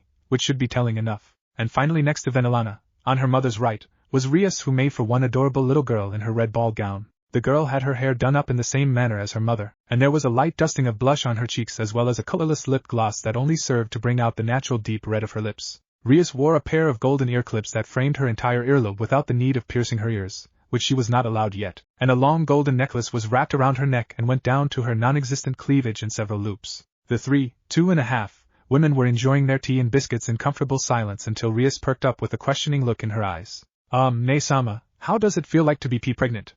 The girl asked the Silver Queen that sat across from them. Said woman was taken off guard by the question but was quick to compose herself. She was about to answer the girl but a laugh from her lady mother stopped her from doing so. My, Rias-chan, is someone getting curious already? Venelana asked with a teasing smile on her lips. Rias scrunched up her face in confusion before nodding. Yes, I really am. Both adult women's sweat dropped. Of course, the innuendo flew right over the girl's head which, come to think of it, was really for the best. Venelana had to ask herself what she was expecting by teasing a girl that was basically still a taller toddler. Grafia lightly coughed into her hand and mulled on how to answer the question of her little lady. It's difficult to put words to it, Lady Rias. Pregnancy is something that needs to be experienced to understand, and I do not experience any of the common symptoms and complaints that other women do myself. The only thing I feel is a weight in my stomach and the overwhelming urge to protect my child from harm. Rias nodded before another question popped into her mind. And what are the common symptoms of pregnancy? The woman smiled at the girl and how adorable it was to watch her struggle with pronouncing difficult words. Well, Venelana began. The most common symptoms would be the nesting instinct that Grafia just told you about. A kind of protective feeling that wells up inside of you as you go through the different stages of pregnancy. Something like the feeling I get when I see Oniai-chan struggling with something, or whenever gets into those moods of his. The girl asked excitedly. Venelana laughed openly, and even Grafia was hard to put to repress her amusement at the girl's cute charm. Something like that, yes. Venelana patted her daughter's head, which earned her a grin from the little girl. But there's more, right? Like getting a big belly and stuff. Oh, you are so cute! Venelana cooed and gave her daughter a one-armed hug, pulling the girl into her side while also being careful with her daughter's expensive gown. But yes, there is much more to pregnancy than just the nesting instinct. There's also a general sense of nausea, with or without vomiting, tender and sore breasts, a lack of concentration, fatigue, aching muscles and joints, an increased urge to visit the toilet, problems with skin, hair, and nails, and a few other little pains and problems. And the fun thing is that we devils aren't at all an exception to any of those things. If anything, we have it worst. Throughout Venelana's explanation, Rias's face continued to fall more and more, and once the matriarch had finished her little tale, the girl looked as if she had bitten into a lemon. Such was the amusing sight that even someone like Grafia had to cover her mouth with the palm of her hand to stop her laughter from spilling forth. Because Grafia knew the truth about Venelana's pregnancy with the twins. The noble lady was truly speaking from experience because Venelana had experienced all the things she had just listed when she was pregnant with Naruto and Rias. That sounds awful. Rias cried with a sour look upon her face before shaking her head. Why would anyone want to go through something like that? Venelana gained a soft look on her face, and she leaned down to place a feather-light kiss onto Rias' forehead. Because baby, it's worth it. Rias looked confused but happy. Her mommy's affectionate kiss may have been a reason for that, and she snuggled into her mother's side before letting out a happy sigh. Is there anything else you want to know, baby girl? Venelana asked and lightly rubbed her daughter's sides. The girl blinked tiredly as her mother's warmth worked wonders in making her sleepy. Yes, how do you become pregnant? Both Grafia's and Venelana's eyes flew open, and their mouths dropped into cute little O's. Oh, that's my. Luckily the two speechless and lost women were saved from answering that question by the sudden feeling of Surzek's demonic energy that welled up from the castle's gym. Though, sadly for all three, 2.5 women, feeling Surzek's demonic energy also caused them to get a migraine, as they all knew that Satan Lucifer was currently with his little brother. As such, there was only one thing that they were asking themselves. What are those two idiots doing now? Later. Nighttime. The twins were all curled up in the silken sheets of their shared bed, yet only one of them was snoring peacefully as she lay with her head resting comfortably on her brother's chest. Said other twin was restless and covered in a sheen of sweat, his legs kicking, and both of his hands balled into white-knuckled fists. Hey loser, Sasuke, god fucking damn it, it hurt. It hurt so badly to see Sasuke like this. As if someone had his heart in a stranglehold, to see the boy that was like a brother look down on him so coldly, with so much malice in his eyes, and Orochimaru's curse spreading over half of his face, dyeing one of his eyes a malicious, sulfuric yellow. It hurt worse than any wounds that he had ever suffered. Why? Naruto croaked out. Why would you do this? Sasuke chuckled, a crazed sound to be sure, and tilted his head aside. What's it matter to you? Huh? I asked. What does it matter to you? Sasuke took a step forward while spreading his arms to the side, standing proudly on top of Madara Uchiha's statue. Whatever I do, whatever I decide, it's of no concern to you, loser. I'm done fooling around with you children of the leaf. Naruto growled and gritted his teeth, kicking and squirming, and his sister on top of him squirmed in turn as her pillow refused to stay still. Go home. Naruto had to take a step back as if physically struck by the Dark Avenger standing across from him. How dare he? How dare he belittle his comrades? How dare he make light of their bonds? How dare he? Naruto felt red-hot fury course through his veins, his fists tightened, and his nails broke the skin of his palms. His entire body was tense, and there was something else that he could feel welling up from deep within, from the core of his very being. How dare you take light your comrades of the leaf? Before he even knew it, Naruto found himself soaring through the air, his anger too great to restrain, his hurt too deep to ignore, and he just wanted to punch that prick. That was all that he cared about. His body collided with that of Sasuke, and he brought the last Uchiha down to his back, and then without even thinking he let his fist fly forth where it impacted with the side of Sasuke's face. Yet Sasuke didn't seem to care. Sasuke just turned to look at Naruto, and then he spat in the blonde's face. Sasuke's lips curled back in a maddening smirk, and then he began to giggle, a deranged sound that sent shivers down Naruto's spine. "Hey loser," Sasuke began while his hands slowly wandered up towards Naruto's throat. "You wanted to fight me, right?" Naruto struggled against Sasuke's hand as it tried to wrap itself around his throat, but he couldn't stop it. Sasuke's strength was unreal. Rias frowned when she felt her soft and warm pillow becoming increasingly hot, to a point where she felt like her face was going to scald. Her eyes flew open with a gasp, and she shot away from the heat in shock, and when she finally saw what caused her such discomfort, her eyes widened in disbelief. "You were always so thrilled with the idea, weren't you?" Sasuke asked lightly while still holding Naruto's throat in a vice-like grip. "You look different than," Naruto rasped out, trying in vain to remove Sasuke's hand from his throat. The blonde shinobi could feel how his brother-in-law, but blood was slowly pushing himself up, and try as he might, he couldn't stop him from doing so. It was as if Sasuke suddenly possessed incredible strength that dwarfed Naruto's own. And soon enough, despite his best effort to resist Sasuke, Naruto found himself dangling off the ground, held up by the throat, helpless and afraid. Right then Sasuke smirked and tightened his grasp on Naruto's throat, making the dangling boy sputter and cough. "Why don't we have that fight that you've always wanted?" Sasuke's hand lit up with lightning and the sound of 1,000 chirping birds echoed through the valley of the end. "Oni-chan, waguk what?" Naruto's head swam, everything before him was getting blurry. Sasuke's figure stretched and morphed, like a far-off object in a scalding desert, and Naruto became lightheaded and numb to everything around him. He could still feel the hand around his throat, but there was no pain or pressure, just a light ghostly feeling as if he tried to remember a feeling of discomfort that had happened ages ago. "What did you say, you bastard?" Naruto roared into Sasuke's face, ignoring everything else around him, completely oblivious to the fact that he was now floating in front of Sasuke's still image like a wrathful god. His eyes were two orbs of violent crimson that sparked red lightning to the side. "What are you, deaf, loser?" Sasuke's fading image mocked. "I said, Oni-chan, wake up!" Gasp. Naruto felt himself jolt upwards as all air left his lungs in a violent gasp that left him breathless after. He was drenched in sweat and his body felt incredibly hot, uncomfortably so. He reached up with a hand to rub at his eyes, trying to rub away the burning sweat that dripped into those wide and fearful orbs. But he didn't get the chance as his hand was caught by another. He looked up, his eyes trying to focus on the figure that was before him, trying to regain the clarity to properly see and comprehend the world before him. "Sure, it's alright, you're alright, it was only a nightmare." He felt soft hands on his cheeks, brushing softly against his sweaty and hot skin, and slowly the blurry figure before him took on a shape that was familiar to him. Rias, a dream, a nightmare. It was so real, it felt as if it all happened again. Naruto felt himself being pulled forward where his face met the soft skin of his sister's nape. He inhaled her sweet scent, allowing it to become his anchor to reality, and then he closed his eyes. When Naruto woke from his nightmare, Rias knew only one thing: she needed to comfort her brother. She didn't know why, she just knew to do it. As such, she wasted no time before she pulled her brother into her arms in a comforting hug. She whispered sweet nothings to him, just like their mother used to do when they were smaller. She combed a soothing hand through Naruto's sweaty hair, and she listened to his erratic panting, sighing to herself when she noticed his breathing even out. "What happened?" wondered the girl frantically. That was the first time that her dear brother had such a bad nightmare.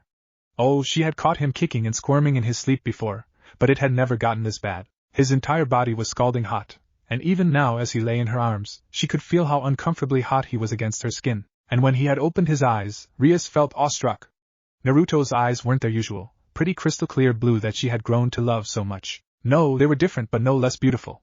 They were red, a crimson that matched his hair perfectly, and they were so vibrant. When she stared into those orbs, she could see a storm of black and red lighting that was trapped behind his iris, as if the storm in his eyes reflected the storm in his head. It had Rias worried, but it was also kind of awesome. "Thank you?"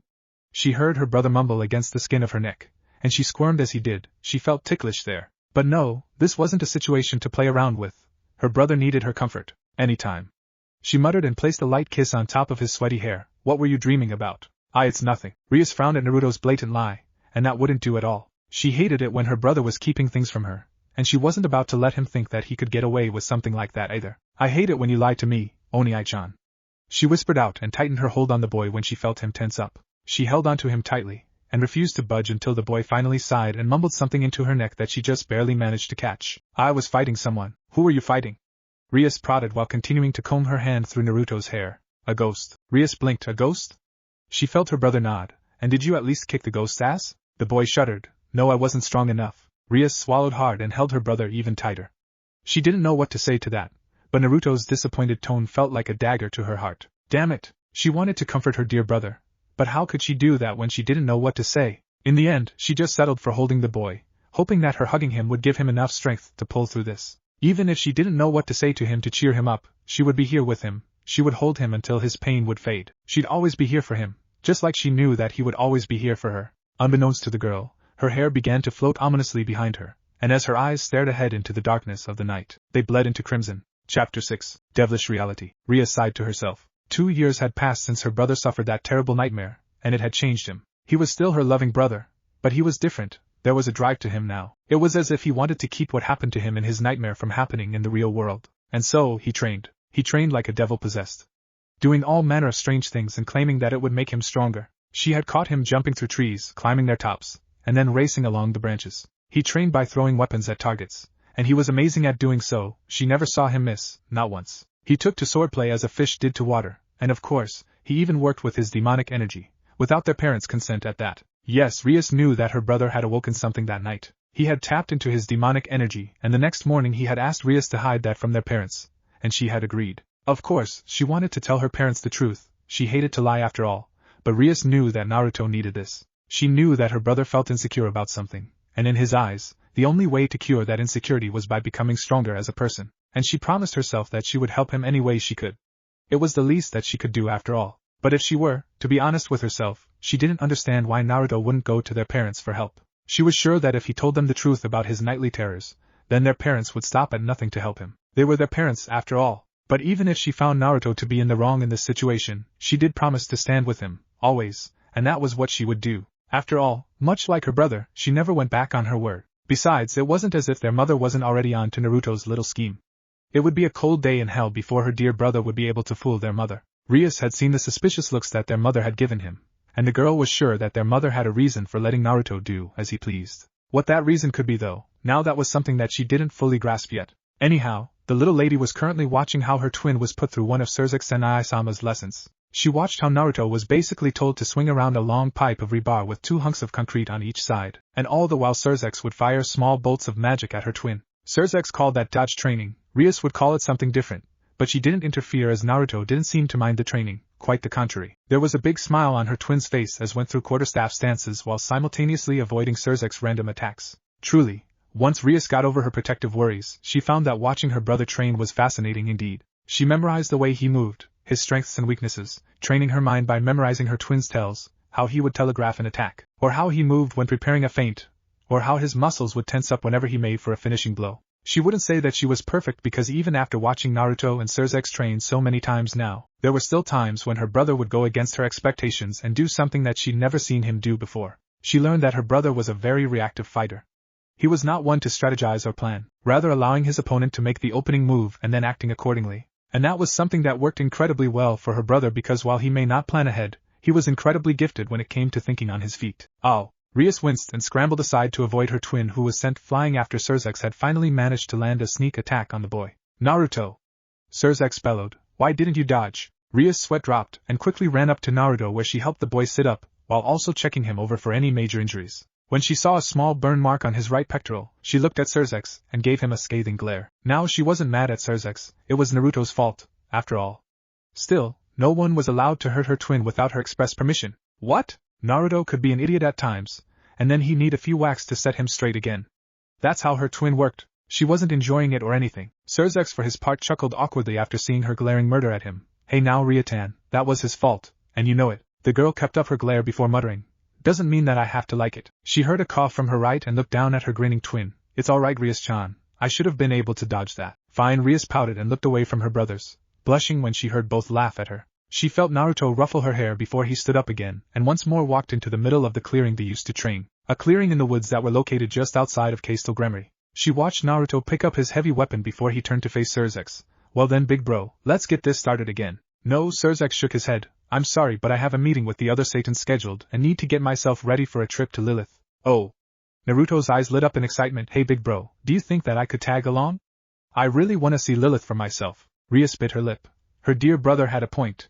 She too wanted to see more of the underworld. Just think about the splendor of Lilith, or the wondrous sight of Agria's city floating in the sky, was enough to get her all excited. So, she nodded as well. Me too. I want to see Lilith as well. I don't know you two. I will be busy and won't have the time to watch out for you. Surzex spoke truthfully. Besides, mother and father would flail me alive if they found out that I took you outside of our territory without their permission. But Nai-chan, what they don't know won't hurt them, right? Naruto asked while putting on the best puppy dog look he could muster. Surzex shook his head. No. Oh come on.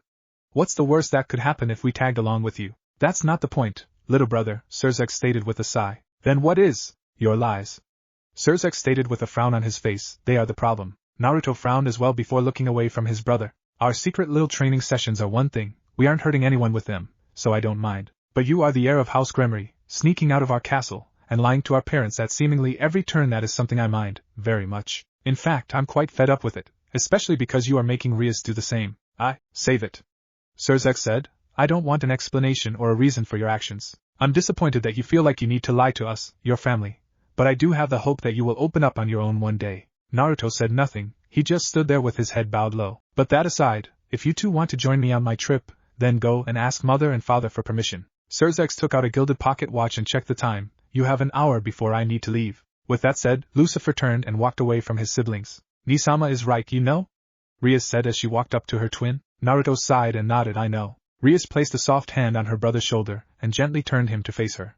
Then why are you still hiding things from me? Naruto looked up and Rias gasped when she saw his eyes swim with unshed tears. Believe me when I say that would like nothing more than to tell you all the truth. But I can't. Rias too felt wetness gather in her eyes. Why can't you tell me? She cried. I don't know. Naruto shouted while throwing his hands into the air, a pitiful expression marring his face. I don't know. Whenever I try to talk about it, I feel my mouth clamped shut, and I can't make it open again, no matter how much I try. Believe me, Rias-chan, I want to tell you all about my nightmares, my problems, and the memories that haunt me every day, but I just can't. The boy was left panting after his tirade, and his eyes widened when he felt himself enveloped in a warm hug. It's alright, I believe you, Naruto-kun, Rias said while holding her brother tightly within her arms. I just hope that one day, you'll be able to talk about the things that trouble you so. I hope so too. Naruto mumbled into Rias's beautiful crimson mane. I truly do. The twins stayed like that for several moments, enjoying each other's presence as they lovingly embraced. And it was with a heavy heart that Naruto finally pulled away from Rias, still holding her by her shoulders while giving her a small smile. I don't know how I deserve to have such a beautiful, kind-hearted, and understanding girl as my sister, he said softly, almost reverently, which caused Rias's face to light up in a bright crimson flush. Oh, stop it, you, she mumbled and fidgeted cutely. It's embarrassing. Naruto chuckled before threading his hand through his sister's hair. But it's also true, and that right there isn't something I would ever lie about. Ria's face heated up even further if that was at all possible, but she did reward Naruto with a bright smile for his sweet words. Naruto looked up at the artificial sun that hung above in the sky, and he wondered how much time must have passed since Surzex left. I think that if we hurry to mother and father, we can still ask them if can go with Ni-chan to Lilith. So what do you say, Rias-chan? The girl shook her head and smiled at her twin, her cheeks still colored a cute rosy hue.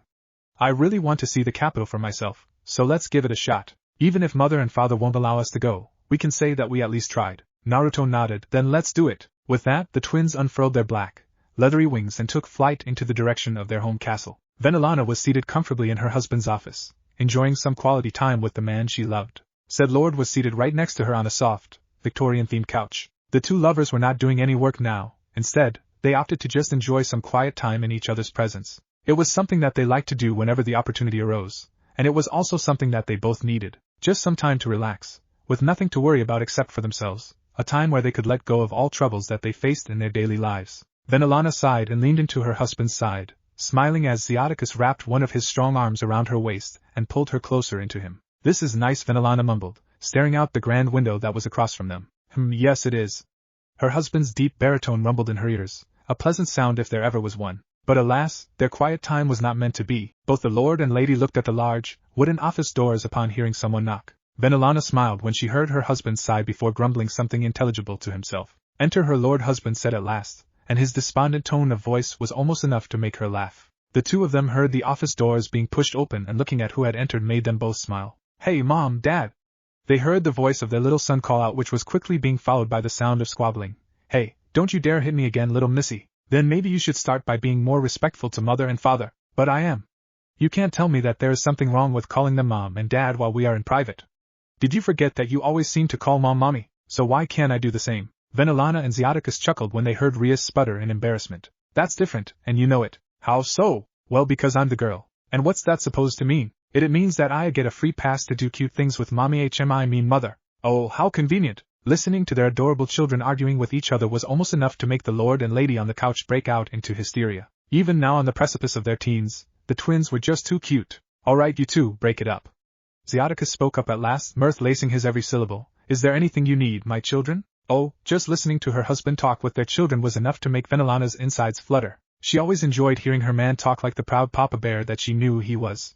Yes, her son began. We wanted to ask if we could join Xerxes and I on his trip to Lilith. The first thing that came to her mind was a big and clear no, and looking at her husband she could tell that he was feeling much the same on the matter. But she halted her lips from saying that one word, as did her husband. Again their thoughts must have been on the same wave. Thinking about it more caused Venelana to realize something that she had noticed for a while now. Her dear children grew restless and bored within the confines and safety of their castle. And truthful, Naruto and Rias were 12 now, and as much as she loathed to admit it, her babies were slowly growing into their own, and she could tell that they were wanting to choose their paths already. It was a painful thought, but one that also filled her with immense pride. And lastly, she didn't want to push Naruto even further into isolation. She knew that he was already hiding things from her husband and her. Little things to be sure, but that Naruto felt like he needed to do that already could be seen as a big red flag. Especially that he felt like he needed to hide the fact that he and Rias had awoken their demonic energy over 2 years ago that had her worried. But she also wouldn't give up the hope that her son would come to tell her on his own. And maybe he would do that if they were to allow the twins to have some more freedom.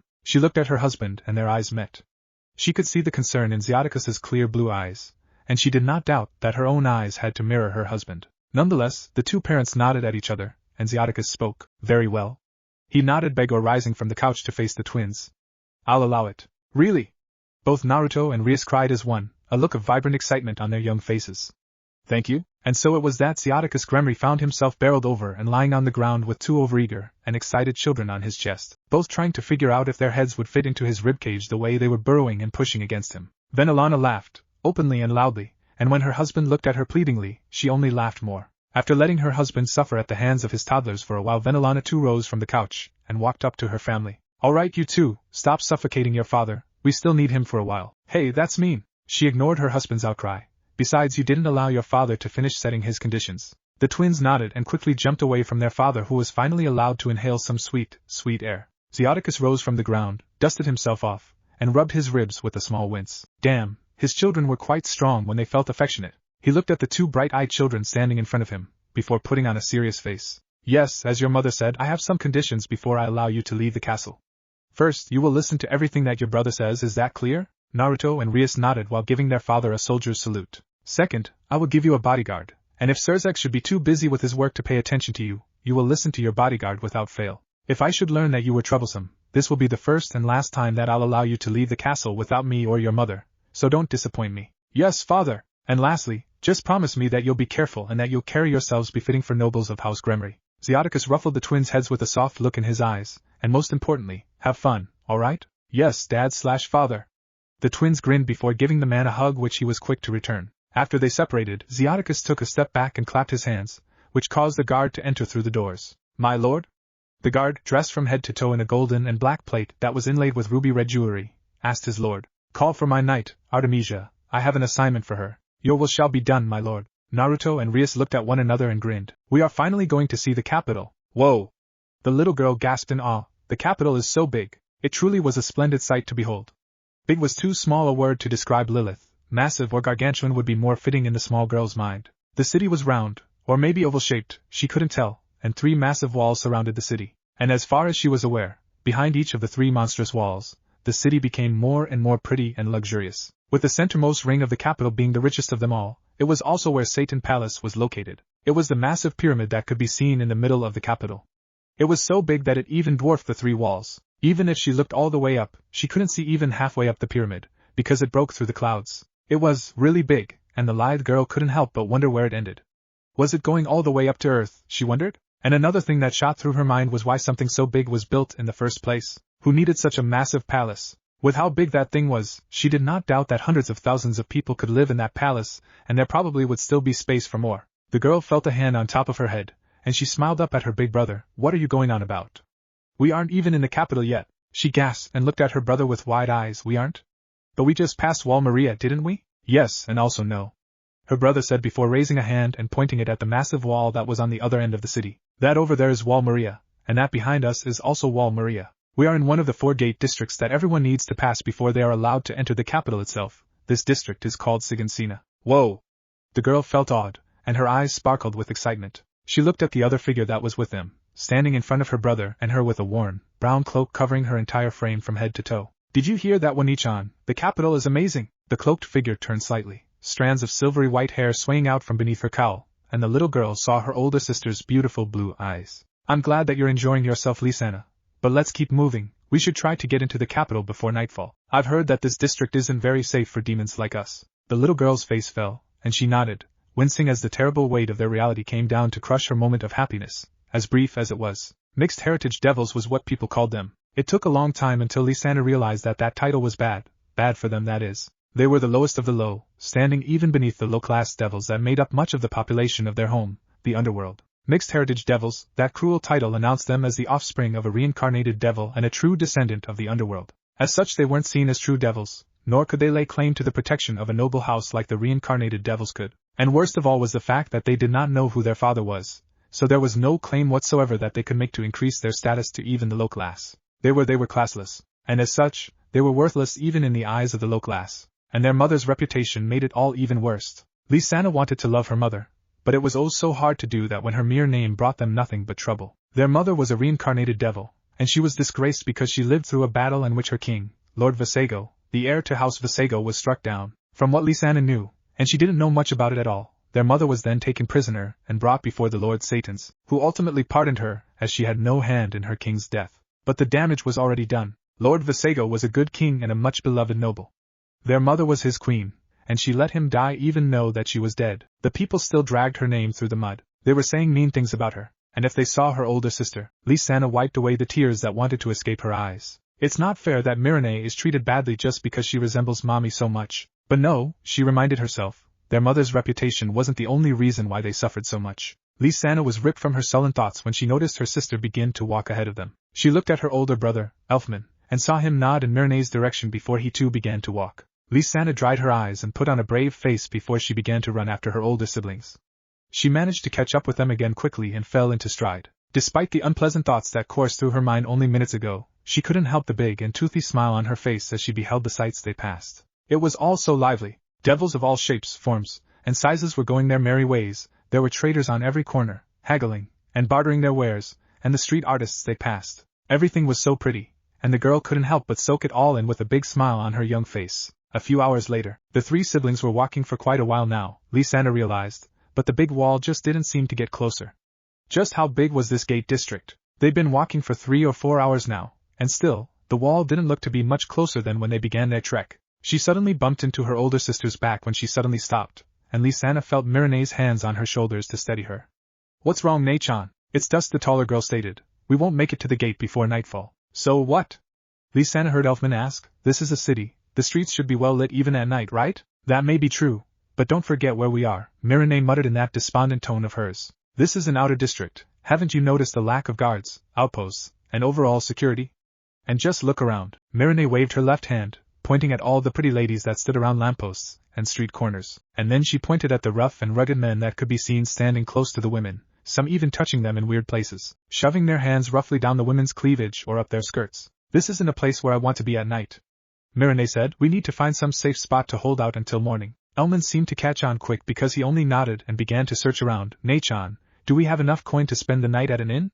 Her brother asked. Maybe, Mirane answered before taking out a pouch that was filled with the remainders of their mother's life savings. But if we do spend the night at an inn, we will be completely broke until I manage to find some work. Oh, looking for work, are we, little lady? All 3 siblings looked aside at the place the voice had come from, and they saw a tall, rough-looking man come walking up towards them. Sorry for listening to your conversation, but you know what they say about the streets and them having ears and all that, but where are my manners? The man playfully bowed at them. The name's Maul, happy to be at your service. Maul? She heard Mirane mutter, strange name you got there. What? The man pointed at himself before chuckling and nodding at her older sister. I suppose that you aren't wrong, but hey, at least I'm named after the things I do best. Mauling things? Got it in one, little lady. The man knocked his head back and laughed boisterously. When I was about your age, I was such a rabid beast that the masters that saw use for my talents gave me a name that was befitting of my actions. Lysana felt herself being pulled to stand behind her older siblings before she heard Mirane's voice again. And why would you tell us that? And here I thought that you were smart, little lady.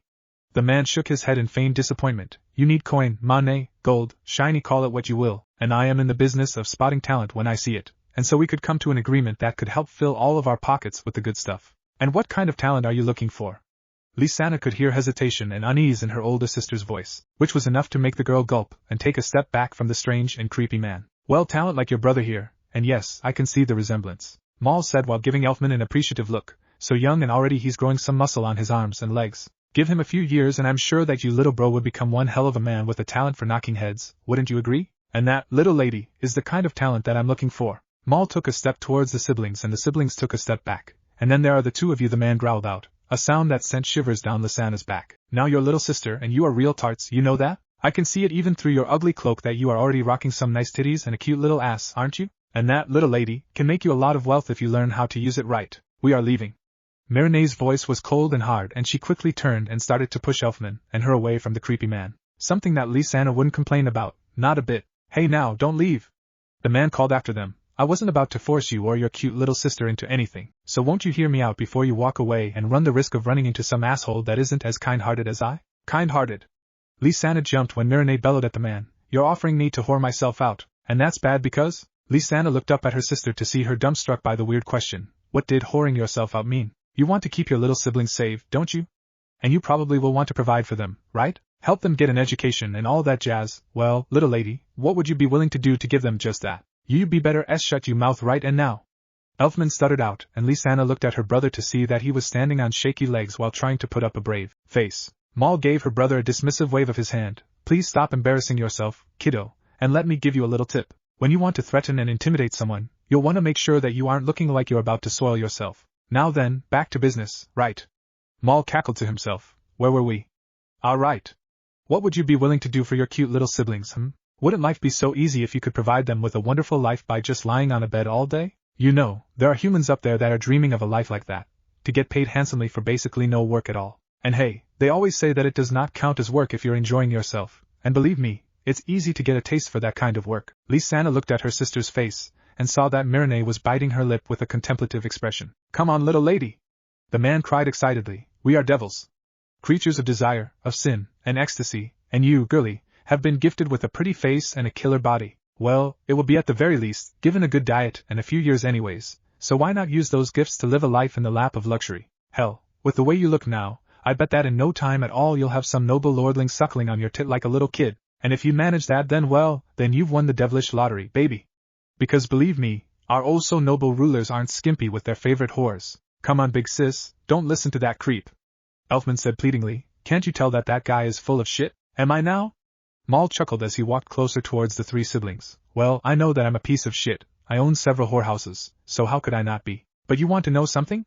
I'm a piece of shit that gives a fuck about the people that work for me. I am an honest piece of shit, and believe me when I say, many other pieces of shit in this shitty city can't say the same about themselves. He was close to them now, and he was still coming closer until he stood right before her older sister.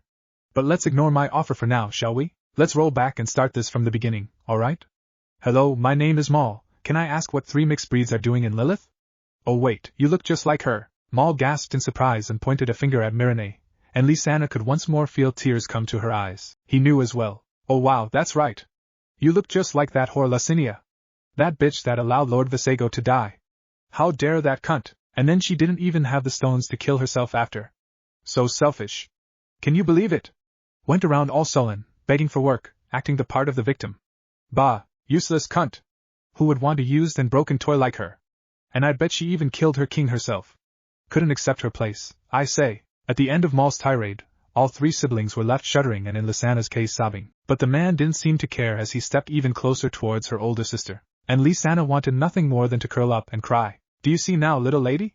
That terrible man asked lightly. You do look just like your mother, and even with that caul of yours, even if you hide your face, both your brother and little sister look like her as well.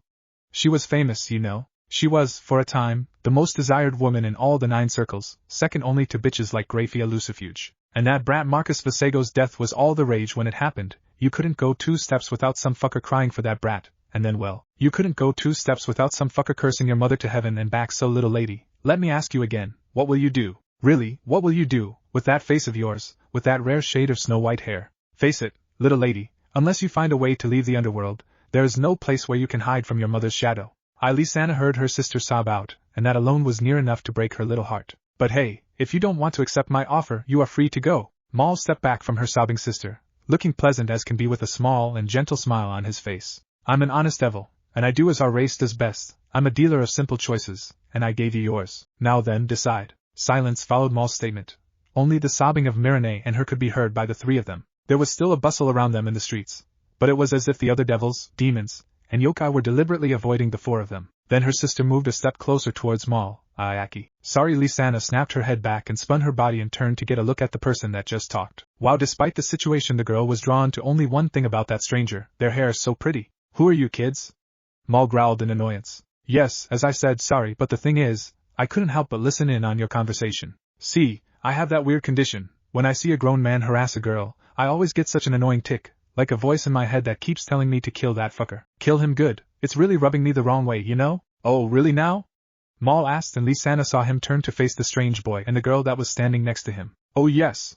The girl next to the boy said. She looked just like the boy except for being a girl and had the same incredibly pretty hair. My Onii-chan can get a bit violent when he sees something like we just saw. Then let me ask you again, just who the fuck do you two kids think you are? Mal growled out through gritted teeth, and his entire body was enveloped in a purplish-black aura of energy, while a magic circle opened beneath him. You don't seem to understand, but this entire district belongs to me. Lysana's eyes opened wide when she saw the boy with the pretty hair just smile softly while clapping his hands. The girl next to him hid her smile with her hand, but Lysana could hear her giggles clear as day. Bravo!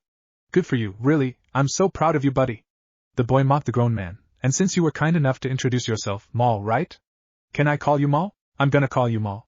Well, Mal, let me return the kind gesture. This lovely lady right here is called Rias, and I am Naruto, the boy said while giving Mal a perfect bow, and the girl next to him curtsied. Rias and Naruto Gremory. A pleasure to make your acquaintance, Mal. What? Lysana's head snapped to the creepy man that had tormented her older sister, and she looked confused when she noticed that Mal lost all color in his face. He was pale enough to be a sheet of paper. Wait, it wasn't what it looked like, and besides, those three are mixed breeds, they're nobodies. Even worse, they are the children of Lord Visego's queen. Lord Visego, huh? That name does ring a bell, the boy muttered, raising a hand to rub at his chin. Brother, the boy looked at the pretty girl standing next to him. Lord Marcus Visego was the late heir and last pure-blooded son of the current head Lord Stefan Visego. He served the military and was well respected and liked, and 14 years ago he and his peerage were sent to patrol the borders close to the fallen angel territory where they were ambushed. Lord Marcus and 13 of his peerage perished that day. There was only one survivor, his queen and wife, Lady Licinia Visego. She was found barely clinging to life and was then brought before Satans to give her report, where the Lord Satans unanimously decided that she had no part in her husband's death, and she was spoken free from all alleged charges that were held against her. The boy looked confused and turned his head back to look at them. Then why are her children here? Because Mireille rasped out before turning to face the boy while pulling back her hood, letting her beautiful hair flow free, and showing her pretty face to them all. We aren't the children of Lord Visego. We don't know who our father, or maybe fathers are. How so? The boy asked while narrowing his eyes. Your lady sister was correct in everything that she said, my lord, Mireille began, her voice leaving her in a shuddering breath. But she failed to account for everything else that happened after our mother was spoken free of her charges. Lysana saw the young lord turn to face his sister once more, both sporting confused faces. That was all that mother told me. The red-haired girl muttered to her brother. Mind sharing the rest with us? The boy asked Mireille, who nodded, albeit reluctantly. It's not a pleasant story, I'm afraid. Mireille warned, but the young lord nodded nonetheless and motioned for her to continue. It's true that my mother was freed from her charges, but Lord Visego was furious with her, and upon returning he immediately annulled her marriage to his son, stripped her of any lands and titles that she had gained over the years she served House Visego, and lastly threw her out. You're joking, right? The boy growled lowly while his body was suddenly giving off a crimson glow. My lord! Mal cried. Why would you get upset over something that was justified? Silence! The lord commanded, and even Lysana gulped while stepping behind her older siblings. You, Mal, will not talk unless spoken to, understood? He turned back towards Mireille. I'm sorry, but could you continue with your tale? I won't force you if it pains you too much. It's all right, my lord.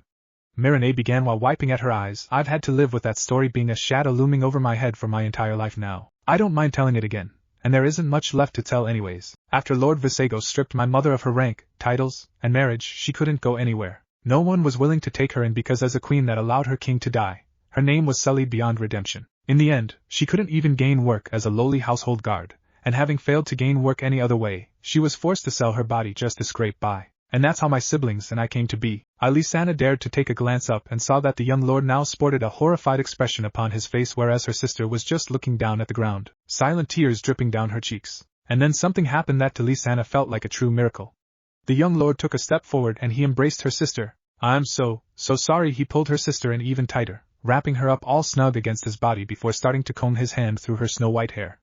I'm so sorry. And then Mirene let out a terrible wail before beginning to cry into the young lord's shoulder, letting out years of agony. Lysana and Elfman began to cry as well. Maul saw that the lordling was occupied with that white-haired bitch's sob story, and hey, he was always an opportunistic devil, and as such, he took the chance for what it was and tried to get the hell out of Dodge. He righted himself up and quickly turned to dart away. True, it was a shame that he couldn't get his hands on those girls, as with their looks he was sure that they would have made him a mint, but no amount of gold and jewelry was worth his head. He grinned when he saw that the coast was clear and took off in a dead sprint towards one of the alleyways next to the street. Getting there was easy enough, but he could feel that something wasn't right about this situation. He had a bad feeling, and as someone that worked in the criminal underworld of the underworld, he had long since learned to trust in his instincts. He looked around, frantically searching the alley for anyone or anything, but he saw nothing. Gasp! He inhaled sharply when he felt searing pain coming from his stomach and looked down.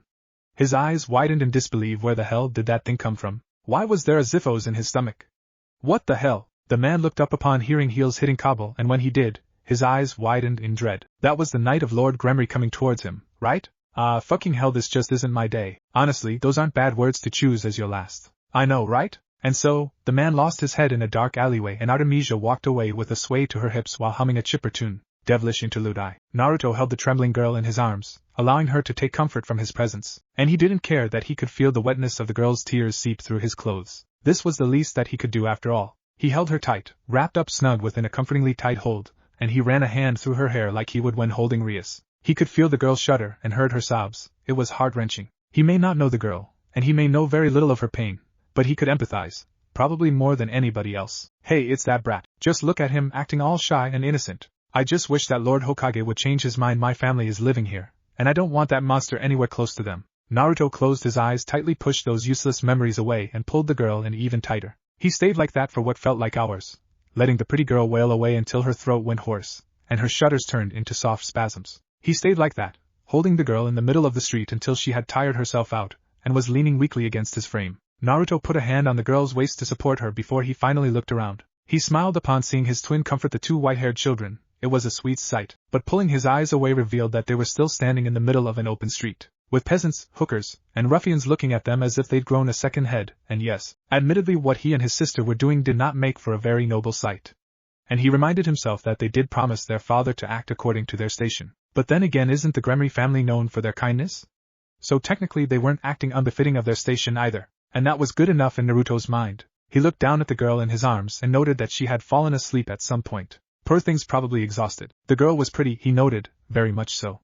Even though she seemed to be dirty and, he would never say that out loud, reeked a bit. It was undeniable that this girl was one of the prettiest girls that he has ever seen. She had pale skin, a cute face, and she looked to be a few years older than him, as he could feel that she already possessed a figure that was more woman than a child. But what stood out to him most was her hair. It was white as snow, several shades lighter than Graphy as silver. Just by looking at the girl in his arms he knew why scum like Maul would feel drawn to her. He sighed again, something he felt like he did quite often lately before looking around the street they found themselves in.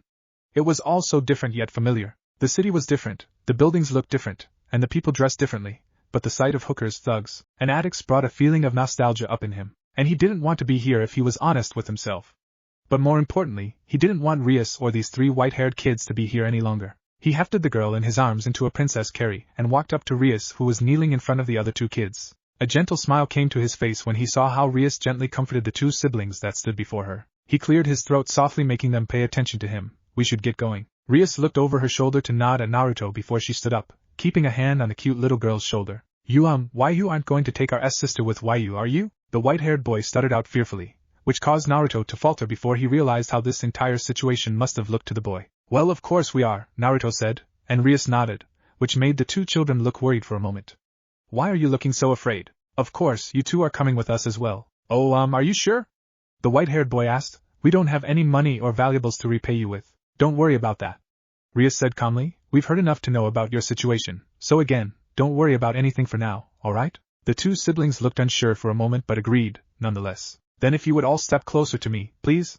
Rias was quick to appear right next to her twin, and the two white-haired children followed soon after. Adjusting the girl in his arms, Naruto nodded to himself. All right then, Artemisia, if you would. No sooner than the young heir had said those words did the knight appear before them in a burst of speed, and barely even a second later a large magic circle opened beneath the group of devils, whisking them away in a bright flash of crimson light, leaving behind nothing but softly swaying embers of light in their wake. The girl twitched and writhed as she slowly came to again. She felt comfortable, more so than she had in a very long time. A soft and dreamy sigh escaped her lips as she felt her body being surrounded by a comforting warmth. She stretched out her legs and groaned lightly before she let her blue eyes flutter open. She looked around and couldn't help but feel confused at what she saw. She found herself to be in a very luxurious-looking room, and letting the palm of her hand ghost over the soft mattress she lay on confirmed that she was indeed lying in a bed. A very nice bed at that. She fought against her inner demons, against the voices in her head that told her to lay back down and enjoy this bed for as long as she was able to, but she didn't. She sat herself up and took another look around the room. Now how did she get here? The last thing she remembered was crying on that young lord's shoulder. Oh, Satan, did that really happen? The girl's eyes shot wide open, and her face heated up in embarrassment. She covered her burning face with her hands while simultaneously pulling her knees up to her chest. She couldn't believe that she would do something so embarrassing, and to make it even worse, she did it in front of a stranger. A stranger that just had to be a noble devil at that. And then another thing came to the forefront of her mind. I've hugged a noble devil and cried onto him. Her face heated up even more as she remembered the feeling of that boy's arms wrapped around her lithe frame, or the nice smell of expensive soaps and perfume that invaded her nose when she had buried her face into his shoulder. Oh, she felt so embarrassed right now, but her embarrassment quickly faded when she recalled that she just found herself lying on top of an expensive bed, within an expensive room, after crying herself to sleep in the arms of a stranger. Where are Lysana and Elfman? Her eyes wide, the girl jumped up from the bed and ignored everything else as she quickly made for the door. She sighed in relief when the door opened without any resistance, and she quickly headed out the room where she found a long and well-lit hallway. She bit her lips. Left or right? Where could her little siblings be? She closed her eyes and tried to feel out Lysana and Elfman's magic, but she couldn't. Something was clouding her senses, as if something was actively blocking magic, and that only made her worry more. She didn't care if that young noble took her with him. She didn't care if he wanted to use her or keep her as a toy, and if she was honest with herself, she always figured that sooner or later she would end up becoming a whore.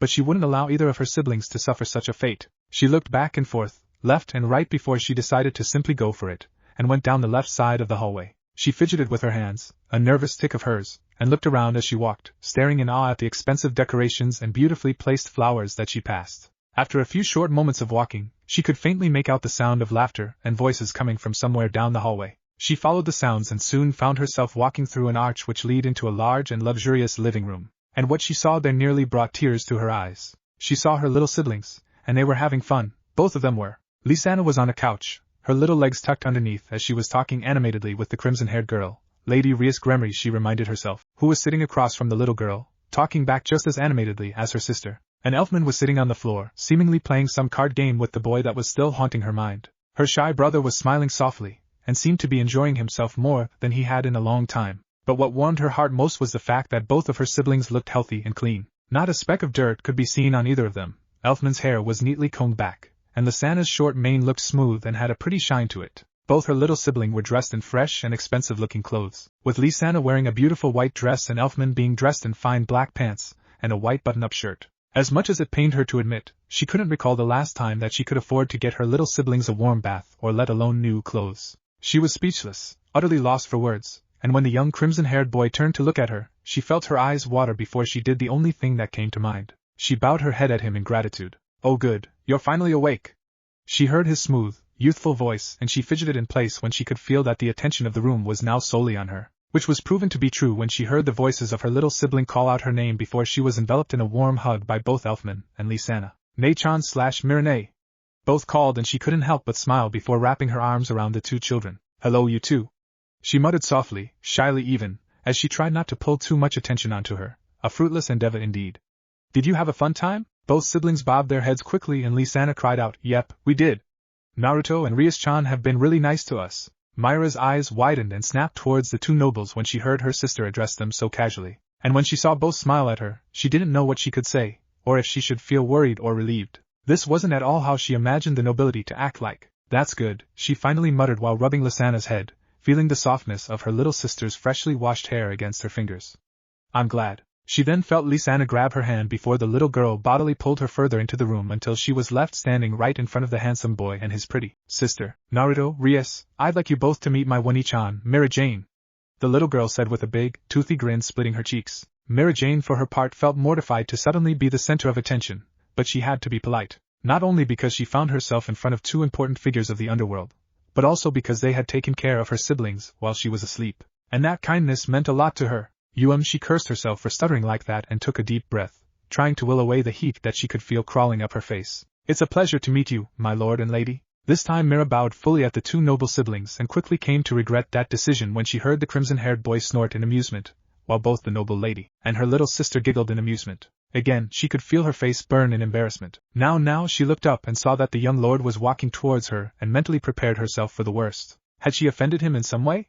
She knew that she was still wearing her dirty and smelly clothes, so she wouldn't exactly call herself presentable. And maybe he'd taken offense to that? And then she felt his hands softly against her shoulders, so she closed her eyes and awaited the worst. Only to be pulled to stand upright, she opened her eyes and saw him smiling at her, noticing that she stood just a tad bit taller than the boy who, if she had to guess, couldn't be much older than Elfman, 12, or maybe 13 years old. Hey now, there's no need to be afraid, he said gently while rubbing her shoulders, and I'm sorry if we should have embarrassed you. I just thought that we were past the whole formality shtick after you used my shirt as a tissue earlier. Oh, he remembers alright. Mira Jane worried that her face would combust any second now from how embarrassed she felt. Oni-chan, the crimson-haired girl cried loudly while jumping up from the couch and pointing an accusing finger at her brother. What? The boy turned his head slightly to look at his sister while still gently holding Mira by the shoulders. You can't apologize for embarrassing a girl and then say something like that. Why not? Naruto sounded believably confused. Ugh, why are you so dense? Because I'm not. Who? And my name's actually Satan. Oh wow. The boy gasped. Actually Satan's kinda cute. Naruto. The girl flushed in embarrassment. The boy laughed and shook his head. You're far too easy to tease, Rias. The girl seemed to just shrug off her embarrassment before she too giggled. And you're incorrigible. Mira Jane for her part felt a bit dumbfounded by the interaction she just witnessed. Were those two really nobles of the high class? They acted so normal. When she thought about noble devils, she always imagined them to be cold, calculating, and utterly ruthless towards the lower classes. And not like this. But Mira felt thankful for the noble siblings' bickering, as it did give her the time to get over her moment of mortification. She took a deep breath, took a step forward, and lightly, hopefully politely cleared her throat. Lord and lady, just Naruto and Rias will do fine. The boy cut her off quite rudely at that, and a part of her wished to pout at the boy. Alas, she was above such childish behavior. Alright, Naruto, I'd like to express my gratitude for taking care of my little siblings, and words cannot convey just how thankful I am for you treating them as kindly as you did. She hesitated for a moment as the words she was about to speak rang through her mind, words not spoken lightly within the underworld. I'm in your debt. She rose her head slightly to look at the young lord's face, and she gulped when she noticed just how serious he looked. And then he once more shattered her worldview by grinning and waving his hand in a dismissive manner. Now don't sweat the small stuff, alright? Naruto said before giving her another grin, showing off his perfect pearly whites. You don't owe us anything. Oh, Mira Jane once more found herself fidgeting before this strange boy that acted so differently from any other devil she had met before. It's true what they say. She eyed both red-haired siblings curiously. The Gremarys truly are different from the rest. Now enough of all this formal and stiff business. Naruto clapped his hands before grabbing Mira by the shoulder and pulling her towards the couch his sister sat on. For now, why don't you have a seat, Mira Jane? Just relax while I'm gonna order you a good meal and have a nice, hot bath prepared for you. Mira's eyes widened and she quickly shook her head. Please, that's too much. You and your sister have already done so much for us. There is no need to bother yourselves even further for our sakes. Nonsense. Again, the strange noble waved her off and she meeped in surprise when he gave her a light shove, just hard enough that she would fall back onto the couch. Now just sit tight and relax. I'll be right back. And with that, the boy walked out of the living room and left her sitting there on the couch, next to his sister. There was a moment of awkward silence before Mira felt her little sister take a seat next to her, whereas Elfman went back to the card game that was set up on the floor a bit in front of the couch. She wrapped an arm around her little sister's waist and felt Lisanna nuzzle into her side. I apologize for my brother. Mira turned to face the pretty redhead sitting next to her. He can be a bit forward at times, but he means well. Please don't apologize for your lord brother's kindness. Mira waved her hands, which gained her a sweet laugh from the young lady. As my brother said, there's no need for any formality between us. Rias said while shaking her head, just relax, alright? You're under my twin's protection, which is something that he takes quite seriously. Mira Jane frowned and looked down at her lap. Why would you do that? My siblings and I are nobodies and we have nothing to give you in return for all of this. Do we need a reason to help you? Rias asked before gently placing a hand onto Mira Jane's shoulder. Is it truly so hard to accept that we chose to help simply because we wanted to do so? Mira shook her head before looking at Rias. Forgive me, but yes, it is hard to believe, and I'm still trying to wrap my head around it. Rias looked surprised for a moment before a sullen look overcame her features. So it's true, huh? What is true? The cruelty of the underworld. Mira looked at the young preteen in confusion. Something said Redhead noticed and she elaborated. My brother and I grew up very sheltered. Our parents made sure that only our family's closest and most loyal servants were allowed to approach us, and today is the first time that we were allowed to leave our castle. But despite all those precautions our parents took to shield us from reality, we noticed, we heard rumors, listened in on a few conversations, and we managed to form our own picture of what the underworld would be like. But until today it was just an assumption at best. But neither of us would have ever figured that the living conditions for the lower classes could be this bad. I'm sorry. It's alright. Mira muttered with a small and fake smile on her lips. I've long since accepted that this is just how things are. You're an admirable woman, Mira Jane. I doubt that I could have done what you managed if our roles were reversed. Mira once more felt a slight heat on her cheeks as Rias spoke those praises. I didn't do much. The white-haired girl muttered bashfully. I just did what any older sibling would have done and tried to keep Elfman and Lysana as safe as I could. And isn't that enough? Rias asked with a small grin. I mean, just look at those two cuties. You did incredibly well in raising them, especially since you had to do so alone. Thank you. Mira smiled even as a few tears trickled down her cheeks before she felt them being wiped away just as quickly as they appeared. Now, there's no need to cry anymore, Rias said softly while wiping away the tears that dribbled down the white-haired girl's cheeks. And it was at that moment that Naruto came walking back into the salon with two butlers following in his wake, both pushing serving trolleys before them. I hope that no one minds, but I've taken the liberty to order us all something to eat, the young Gremier said with a big smile on his face. And Mira for her part most certainly didn't mind at all. Her tummy growled loudly when a heavenly smell invaded her nostrils. She could feel her mouth water and had to swallow the excess spittle that flooded her mouth. Her eyes were following the butlers as they worked quickly, elegantly, and precisely in preparing their accommodations for dining, and in pretty much no time at all there were several plates and utensils set up before her on the couch table. Once more a feeling of embarrassment welled up within her when she realized that she had no clue what utensils she was allowed to use, or with which dish she should start. Probably that soup, right? Or no, maybe she should start with those delicious-looking breadsticks and the small cheese platter? She looked up helplessly and noticed that the two butlers were already done, and in the process of leaving the room. She looked to her left, and noticed that Lysana was already digging in with gusto, and looking down at the floor she saw Elfman do the same, eating while sitting on the floor with his meals set up before him on that expensive-looking carpet. She looked at Naruto to see if she could learn anything from him, and saw that he had taken a seat in a big, comfortable lounge chair while holding a big bowl of some sort of noodle soup in his lap, slurping away at a thick bundle of noodles that were hanging from his mouth. But Naruto seemingly noticed her staring because he bit through the noodles, swallowed, and grinned at her. Just eat, alright? Don't worry about if it's proper or not. Mira nodded before another question came to mind. But what is all of this? She gestured at the 4 different plates and the small little side dishes that were laid out before her. It's a mushroom cream soup as hors d'oeuvre, the introductory course, then the plat principal, the main course, which is steak au poivre served with gratin savoyard and glazed green asparagus. Next there's a small fromage, a cheese course, and finally a fabulous tart tatin as the dessert, Rias explained to Mira, pointing out each of the dishes to the white-haired teen girl. Still, Mira didn't know what to make of most of the meals, but it sure smelled amazing, and with her stomach giving another angry growl the white-haired girl decided to do what she had wanted to do since she first took in the delicious aroma of the food she dug in, like she never had before. With the first bite, all worries left her mind as if they'd never been there in the first place. What were table manners, and who needed them? There was an order of eating those dishes. Well, not for Mira, who opted to dip some of the breadsticks from the cheese platter into the mushroom soup because it turned out to be tasty, and she found out that the cheese itself was very tasty when it was melting over a piece of steak, and in no time at all Mira was moaning as the tastes of apples, butter, caramel, and sugar were melting over her tongue. The girl just discovered her favorite dish, and it was as if her tongue was experiencing a culinary climax. She looked down at her dessert and bit her lip.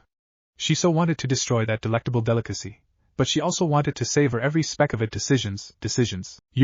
If you want more where that came from then all you have to do is ask. Mira blushed cutely when Rias called her out on her little dilemma, but she nodded and took another bite of delicious, fancy apple pie. So it was that Mira ended up devouring a total of 3 portions of tart tatin, and then promptly fell back onto the couch, well sated and utterly exhausted. Well, someone was hungry, Naruto commented after finishing off his bowl of delicious ramen.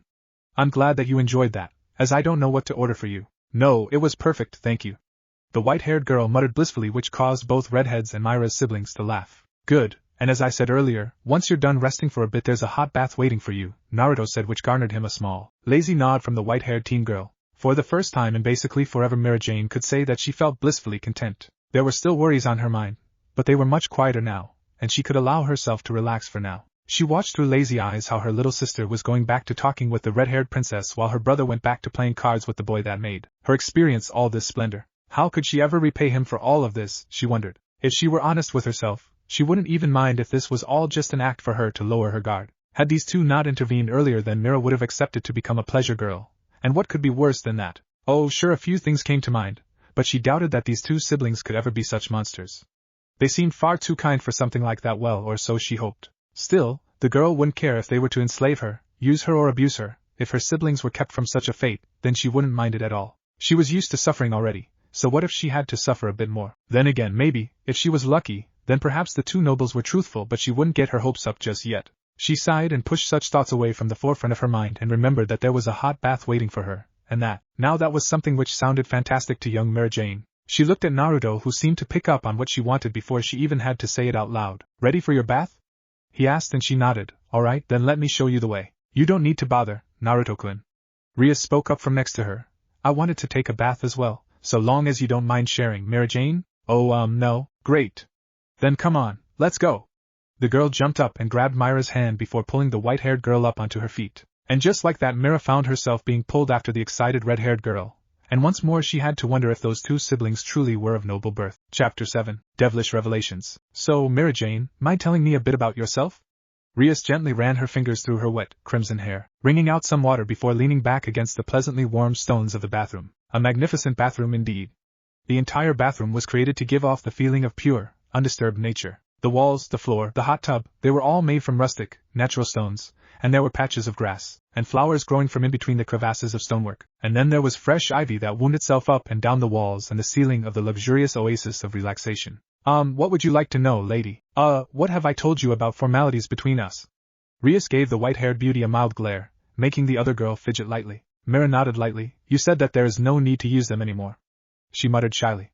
But what would you like to know, Rias-san? Whatever you'd be willing to share, Rias said, leaning forward to look at the white-haired beauty that was sharing the steaming bath with her. And truly, Mira Jane was one stunning young woman indeed. Rias had already noticed that, of course, and yet she still found herself surprised when the other girl had shyly disrobed herself before her. The platinum-haired devil possessed a womanly figure, her breasts then led to a firm and smooth stomach, although Rias did wince slightly upon noticing the signs of malnourishment on the poor girl. Alas, that was nothing that a few weeks under her family's care wouldn't be able to fix. In a way, Rias felt a tad jealous over the fact the white-haired girl was already so developed whereas she was not. Looking down at her own body revealed the sad truth, which was that she truly wasn't all that different from her twin brother when it came to their bodies. There was a slight swell to her breasts, and the obvious lack of a male appendage between her legs, but as of now, that was all she had to show. Rias-san? Mira asked lightly, giving the princess a strange look. Is everything alright? Oh yes, everything is fine. Why do you ask? It's nothing, I just noticed that you were looking a bit pouty, for lack of a better word, Mira said with a small, awkward smile on her lips. Rias blushed and averted her eyes from the other girl. Sorry, I was just lost in my head there. She looked back at Mira. Anyways, I would still very much like to know more about you, so if you wouldn't mind telling me, I'm all ears. Sure, I don't mind telling you everything you want to know, Rias-san, but I really don't know where to start. And there really isn't much to tell that you don't already know. Mira gave Rias an apologetic smile. Ah, come now, I'm sure you have plenty of stories to tell. The little princess put a finger to her chin and thought, do you know the game 20 Questions? Mira's eyes lit up in recognition, and she quickly nodded her head. Great. Then let's play that game. You ask me a question and then I'll ask one in return, alright? Alright. Mira said with a little sparkle in her eyes before her expression changed into a thoughtful one as she wondered what she should ask Rias first. Oh, is it true that you and your brother are the miracles of ruin? Rias looked at the girl with wide eyes even as her mouth fell open into a cute little O. She held that expression for a while before. The red-haired minx snorted and started to giggle. The what now? The miracles of ruin. Mira Jane pouted when Rias's giggling increased. Okay, stop it. That's just what I've heard some lower-ranked devils say when they were talking about the children of Lady Venelana Gremory. And you are them, right? And you are twins, you said that yourself after all? Why yes, we are twins. Rias wheezed out, trying her hardest to restrain her laughter, which she managed after a few more moments of giggling to herself. I just had no idea that we'd already gained a moniker, and such a silly one at that. Just wait until I tell Naruto-kun about that. Rias giggled once more. He'll be so embarrassed. Mira Jane's sweat dropped at the strange girl. So I take it that you don't like such monikers? Rias wiped away a few tears of laughter that had escaped her eyes before shaking her head. Personally I don't care, and if it makes the lower classes feel better, then they can call me whatever they want. But I know that my brother will hate it. Why would your brother hate a moniker? Shouldn't that be something to take pride in? Mira Jane wondered. Nah, you've already asked me 2 questions now, little Miss Cheater. Rias wagged her finger at the older girl. It's my turn now. Mira blushed and pouted when she realized that Rias was talking to her as if she were a little child, but she nodded, nonetheless. Then let me start with a simple question. How old are you?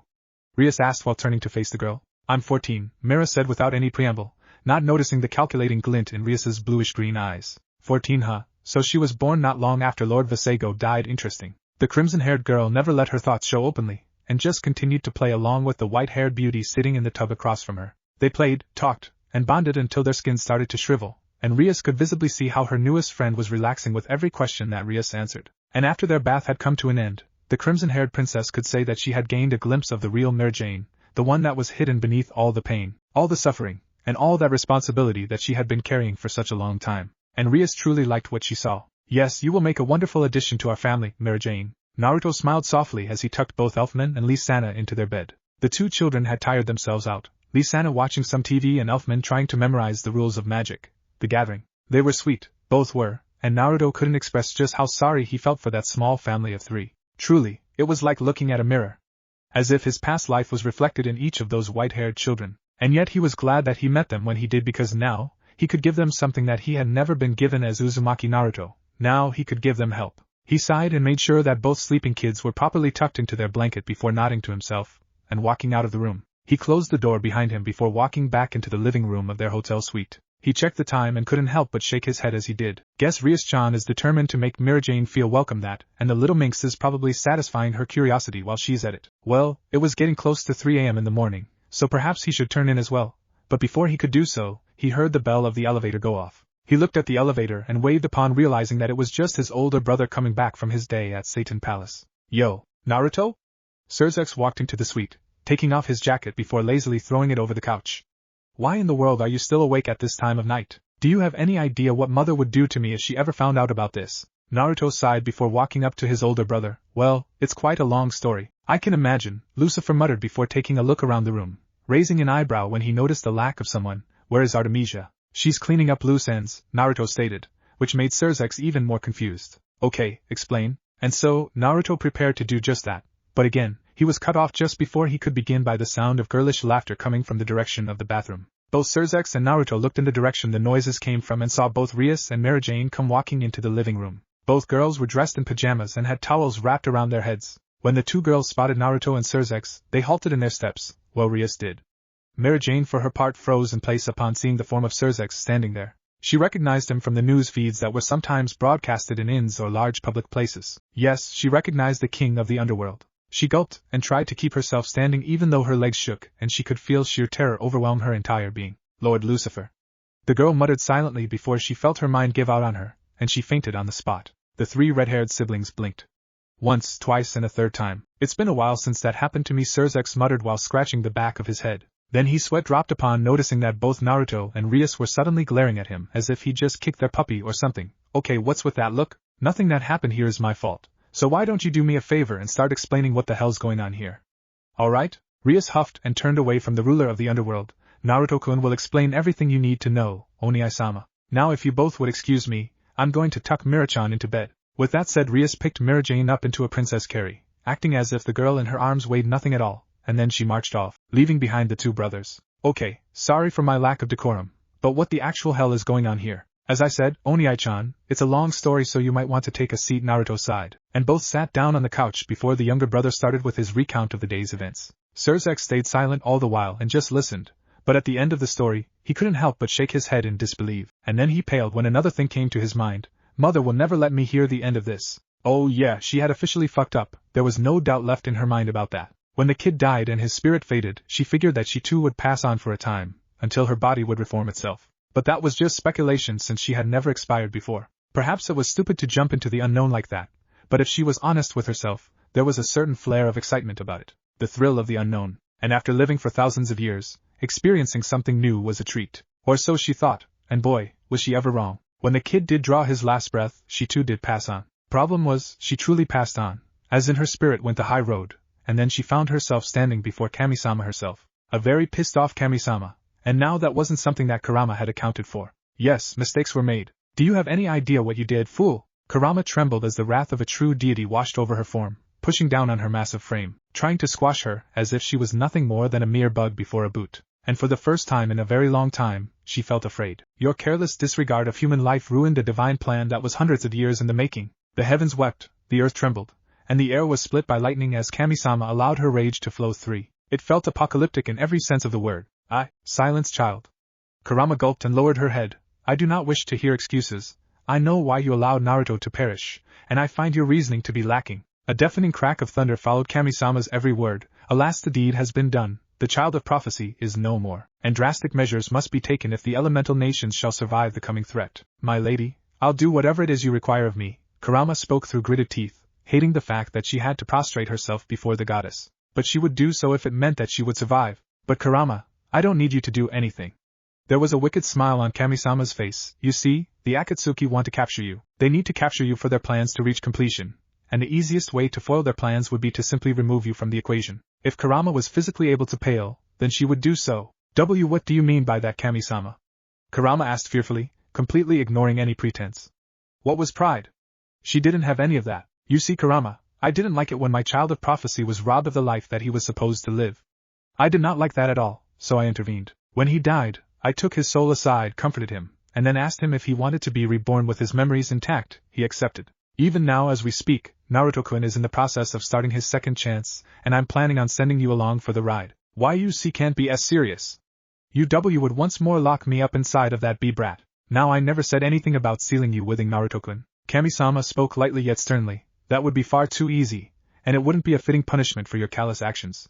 No, that wouldn't do at all. You will be sent into the same world that Naruto-kun now calls his own, but you will not be reborn as you do not deserve to have parents that would care for you. I will also seal away most of your vast power, only allowing you to use enough that you can defend yourself from common thugs and ruffians, but not enough that you could ever become a menace to anyone but yourself. Kurama closed her eyes tightly to stave off the moisture she could feel welling up in her eyes. And there will be only one way to lift the seals placed upon your might.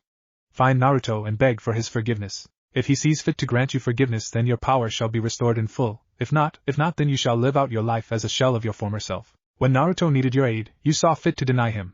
And now he shall hold the same power over you. And now begone. Gasp. Kurama shot up into a sitting position, while her breath escaped her lungs in a loud and violent gasp that left her panting. She grabbed her head with both hands and pulled her knees up to her chest as those awful memories once more haunted her dreams. She took a shuddering breath while trying to calm herself from yet another violent episode, which was something that she was quite accustomed to already. After all, this new life was her divine punishment, and Kami-sama made sure that Kurama wasn't given any respite at all. Her days were spent fighting for survival and her nights were spent fighting against her nightmares. The last 12 years of her life had been the true definition of hell. This was quite ironic since Kurama was trapped within hell itself. The Biju sighed and pulled her head up from between her knees to look around before a low growl escaped from the back of her throat. Words could not describe just how much she hated her new lease on life. She hated everything about it. She hated herself, she hated her new form, she hated her new world, she hated every single devil that she passed on the street. She hated everything. And if she had her full power, then nothing would be spared from her wrath. But such thoughts only made her sigh once more. Her wrath was a bad joke at best. Over the last 12 years, Kurama had learned what it meant to be weak. She had learned the hard way how it felt to be helpless. Kami had given her a frail female form, so Kurama had learned what it felt like to experience hunger and thirst. She now knew what it was like to be starving, and she knew how it felt like to nearly die of thirst. All those experiences and sensations were nearly enough to make her vomit in disgust. If she had been any lesser being, then Kurama did not doubt that she would have ended her life years ago. She would be lying if she claimed that she didn't often contemplate taking the easy way out. There was blood flowing through her veins now, and she possessed a heartbeat. So all it would take to escape this nightmare would be a quick cut to the jugular. It would be so easy. But no, there was still the pride of a Biju within her.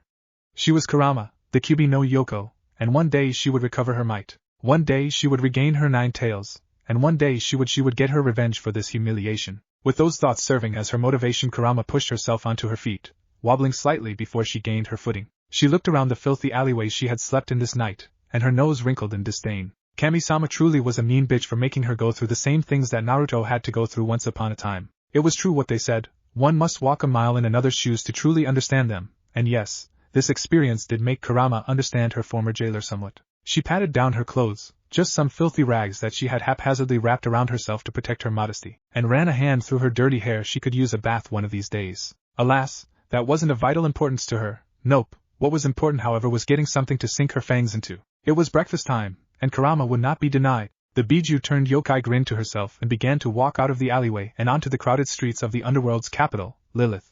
and there she used the skills she acquired over the last few years to pickpocket some fat and wealthy-looking devil that made himself such an easy target. Kurama couldn't care less about her womanly figure, but she had to admit that sometimes it came in quite handy. It was painfully easy to pickpocket someone when they were occupied by staring at her barely covered tits or ass. She waved at the fat devil before walking away with a slight sway to her hips, letting her single tail wag from side to side in that alluringly cute way that never failed to draw a man's eyes onto her backside. And all the while she was weighing the full purse that she calmly juggled in the palm of her hand. Quite the haul, and so early in the morning too. Yep, Kurama could already tell that today would be a good day indeed. Now then, where to get some good fresh meat? Artemisia sighed in dismay. Maybe she shouldn't have killed that little bastard. Had she known that tracking down his brothels would turn out to be such a pain in her behind, she may have shown the guy some mercy. But she was a married woman and had a daughter of her own, which understandably meant that she wasn't all that understanding of men that would abuse children for profit. She allowed her emotions to cloud her judgment, and now she had to live with the results of her actions. That was just how things were. After dropping off the twins at the Continental Hotel, the most luxurious and secure hotel in Lilith, Artemisia started her hunt. She captured and questioned any scum that crossed her path, and asked any hooker that she saw, and slowly but surely, she managed to track down the brothels that Maul was run by Maul when he was still alive. And as far as she could tell, the man may have been a scumbag, but he truly seemed to have cared for his girls. They were all healthy and rather well off for whores, so in the end, Artemisia didn't have to do much to ensure that the girls would make it without their sugar daddy being there. And even more surprising was the fact that the whores seemed to genuinely mourn for the scumbag she decapitated. This was a strange world that she lived in. But well, what's done is done, and so after making sure that all of Maul's girls were made aware of his death, Artemisia could return to her little lord and lady with a clean conscience, which was just what she did. She was quite looking forward to seeing what her young lord had in store for those 3 siblings he had taken under his wing. It was 8 a.m. in the morning and Naruto was feeling quite exhausted, having barely slept 3 hours that night, but he didn't let his fatigue show. Not when this conversation required his full attention. He was seated across from the 3 siblings he had taken in yesterday, while Rias was sitting next to him, on his right, while Surzex had taken a seat in a lounge chair a bit off to the side. So, Mirajane, Elfman, and Lisana, what will you 3 do now? Naruto began, leaning forward to stare at the 3 siblings. We are not sure yet. Mira said while trying to put up a strong facade. We came to Lilith with the hope of finding some work and making some coin to sustain ourselves, and that hasn't changed. Naruto nodded. Would you be willing to give your loyalty to one house, and one house only if it would mean that your siblings are protected and well taken care of? Yes. There was no hesitation in Myra's voice. And would you be willing to work hard for your keep? Yes, I would do anything asked of me without complaint. Good. Naruto gave the girl a gentle smile. Then I have only one last question for you. Would you like to become a servant of House Gremory? Mira tried to keep strong, but it was oh so hard, and she had to reach up to wipe at her moistening eyes before she nodded her head rapidly. Yes, I would. Great. Naruto cheered with a big grin on his face, an expression that was perfectly mirrored by his twin sister. Naruto then turned to Surzex. Do you have any objections, Oni-sama? None. Surzex shook his head before he too smiled at the 3 siblings. Those 3 will make for great additions to our family, and I can already tell that Mother and Grayfield will just adore them. My thoughts exactly. Naruto agreed with his older brother. But anyways, the Gremory family just got bigger, and I think that that's cause for celebration. Get the champagne and some cigars. Rias rolled her eyes. Only if you are willing to ask Mother. Surzex nodded. Listen to your little sister. If you manage to get Mother's permission, I'll make sure to get you some of the best champagne and excellent cigars to match. That I promise. Naruto's head dropped before looking at the 3 siblings sitting across from him. You see that? My siblings are no fun. That's because you have enough fun for the 3 of us combined, Surzex muttered before rolling his eyes when Naruto stuck his tongue out at him. But anyway, you should postpone your celebrations for now, because I think it's high time that you head back home. Do we have to leave already? Rias asked in a cute, pouty voice. We got so caught up in helping Mirajane, Elfman, and Lisana that we couldn't even go sightseeing. Apologies for interrupting your trip. Mirajane spoke up while looking dejected with herself, which caused Rias to backpedal. No. The crimson-haired girl babbled frantically. I didn't mean it like that. You 3 have been nothing but an utter joy to be around, so please don't feel sad about anything at all. Okay. Mira looked surprised at Rias's outburst, but that quickly gave way to amusement, and she hid her smile behind the palm of her hand, which caused Rias to let out a sigh of relief. Surzex looked amused by the play-by-play and watched it with a smile before deciding to address his dear little sister. I'm sure that you're feeling a bit disappointed, but you will get a chance to take in the sights another time. You've already stayed for longer than you were supposed to, and I don't need to tell you that Mother is most likely worried sick. The twins sighed but nodded their agreement nonetheless, as they both knew that they should be happy to have been allowed to leave the castle in the first place. As such, there was no need to push their luck. Not when that could mean that they wouldn't be allowed to leave the castle again in the foreseeable future after just getting a taste for the outside world. Then it's decided. Surzex said, as soon as Artemisia-chan arrives, you all will return to Castle Gremory. What about you? Naruto asked his older brother, who sighed. Most likely I will have to stay for a few more days. Surzex combed a hand through his hair. A few important meetings are coming up, and then there is the upcoming ceremony of kings to prepare for. Ajuka is always going half insane around this time since he believes that he needs to personally oversee the creation of every single evil piece that comes into existence. And believe me, it's real pain to work with him when he gets stressed like that. And don't even get me started on all the tournaments that will now be hosted all over the underworld. Even thinking about the paperwork is giving me headaches. Tournaments? It was Elfman that asked that question before quickly ducking in on himself when all eyes turned on him. And yet Surzex only nodded before giving the boy a gentle smile. Yes, tournaments. The ceremony of kings is an event that happens rarely within the underworld. It's the ceremony where young devils receive their evil pieces and thus gain the title of king. And it's around that time that many of the wealthier noble houses will host large, fantastical tournaments where anyone willing can join, regardless of rank, station, and even race. There's usually a large prize money involved, enough to set the victor up for a very luxurious life, and of course, those that excel during the competition might be offered a place in someone's peerage, which is often the true goal of many of the contenders. What kind of competitions are there during those tournaments? Elfman asked again, this time with an eager expression marring his youthful face. That depends on the house that is hosting the tourney. You must understand that those events are rather big, with many nobles and commoners alike flocking towards the action in droves. As such, the hosts will do their utmost to make the competition interesting to watch. But there will always be a melee and a test of magic and demonic power. But everything else that happens during the tournament is up to the hosts, and they often get quite creative. Now even I'm curious, Naruto pitched in, just how creative are we talking here, and Ai-chan? In my time I've witnessed an eating competition, a drinking competition, a beauty contest, a dance-off, singing competitions, a talent show, and a whole slew of other things, Surzex explained to the dumbfounded children. Okay, now I really want to see one of those tournaments, Rias said lightly. See one? I want to compete in one. Naruto grinned before giving Surzex a questioning look. Is it alright for a high-class devil to join such a tournament, or is that frowned upon? No, it's perfectly alright for nobles to join in on the fun, and many noble devils do so regularly. Rovo Phoenix, for instance, loves such competitions, and you'd be hard-pressed to find one in which he doesn't compete. But several other noteworthy devils like to enter such tourneys from time to time, devils like Daihauser Belial, your cousin Serorg. Even Seraphal Leviathan has competed in a fair share of them over the years. Wow, Naruto leaned back into the couch while letting his head fall back. Now I want to join one of those. And maybe one day you will do just that. The group of devils continued to talk for a while after that before Artemisia came back from her little self-given task, and not long after that, the three white-haired siblings found themselves standing within a brightly glowing teleportation circle. Mary Jane wrapped her arms around both Lisana and Elfman, and just like that, they vanished in a flash of crimson light. Kurama sighed blissfully while gently patting her well-satisfied stomach.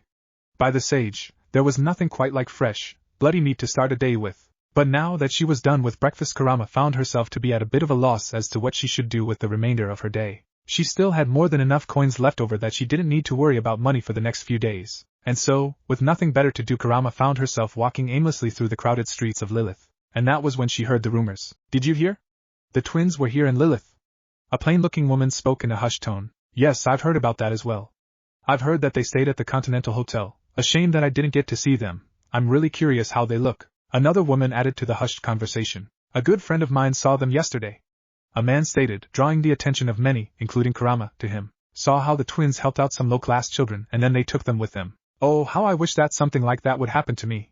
A young woman swooned. I'd be the only servant that young Lord Naruto would ever need. Kurama froze upon hearing that name. Naruto. She lowered her head and bit her lip. She had finally found him, and she just missed him. Damn it. No matter, he's one of the miracles of ruin, a Gremory. Now I just have to find a way to get close to him, and then I'll make him forgive me. What if Naruto, twin brother of Rias in high school DxD? And thanks for watching my video till the end. If you enjoy this content, then do consider subscribing to my channel, and leave a like if you guys need the next part. Comment down, and thanks for watching the video, and see you guys in the next video.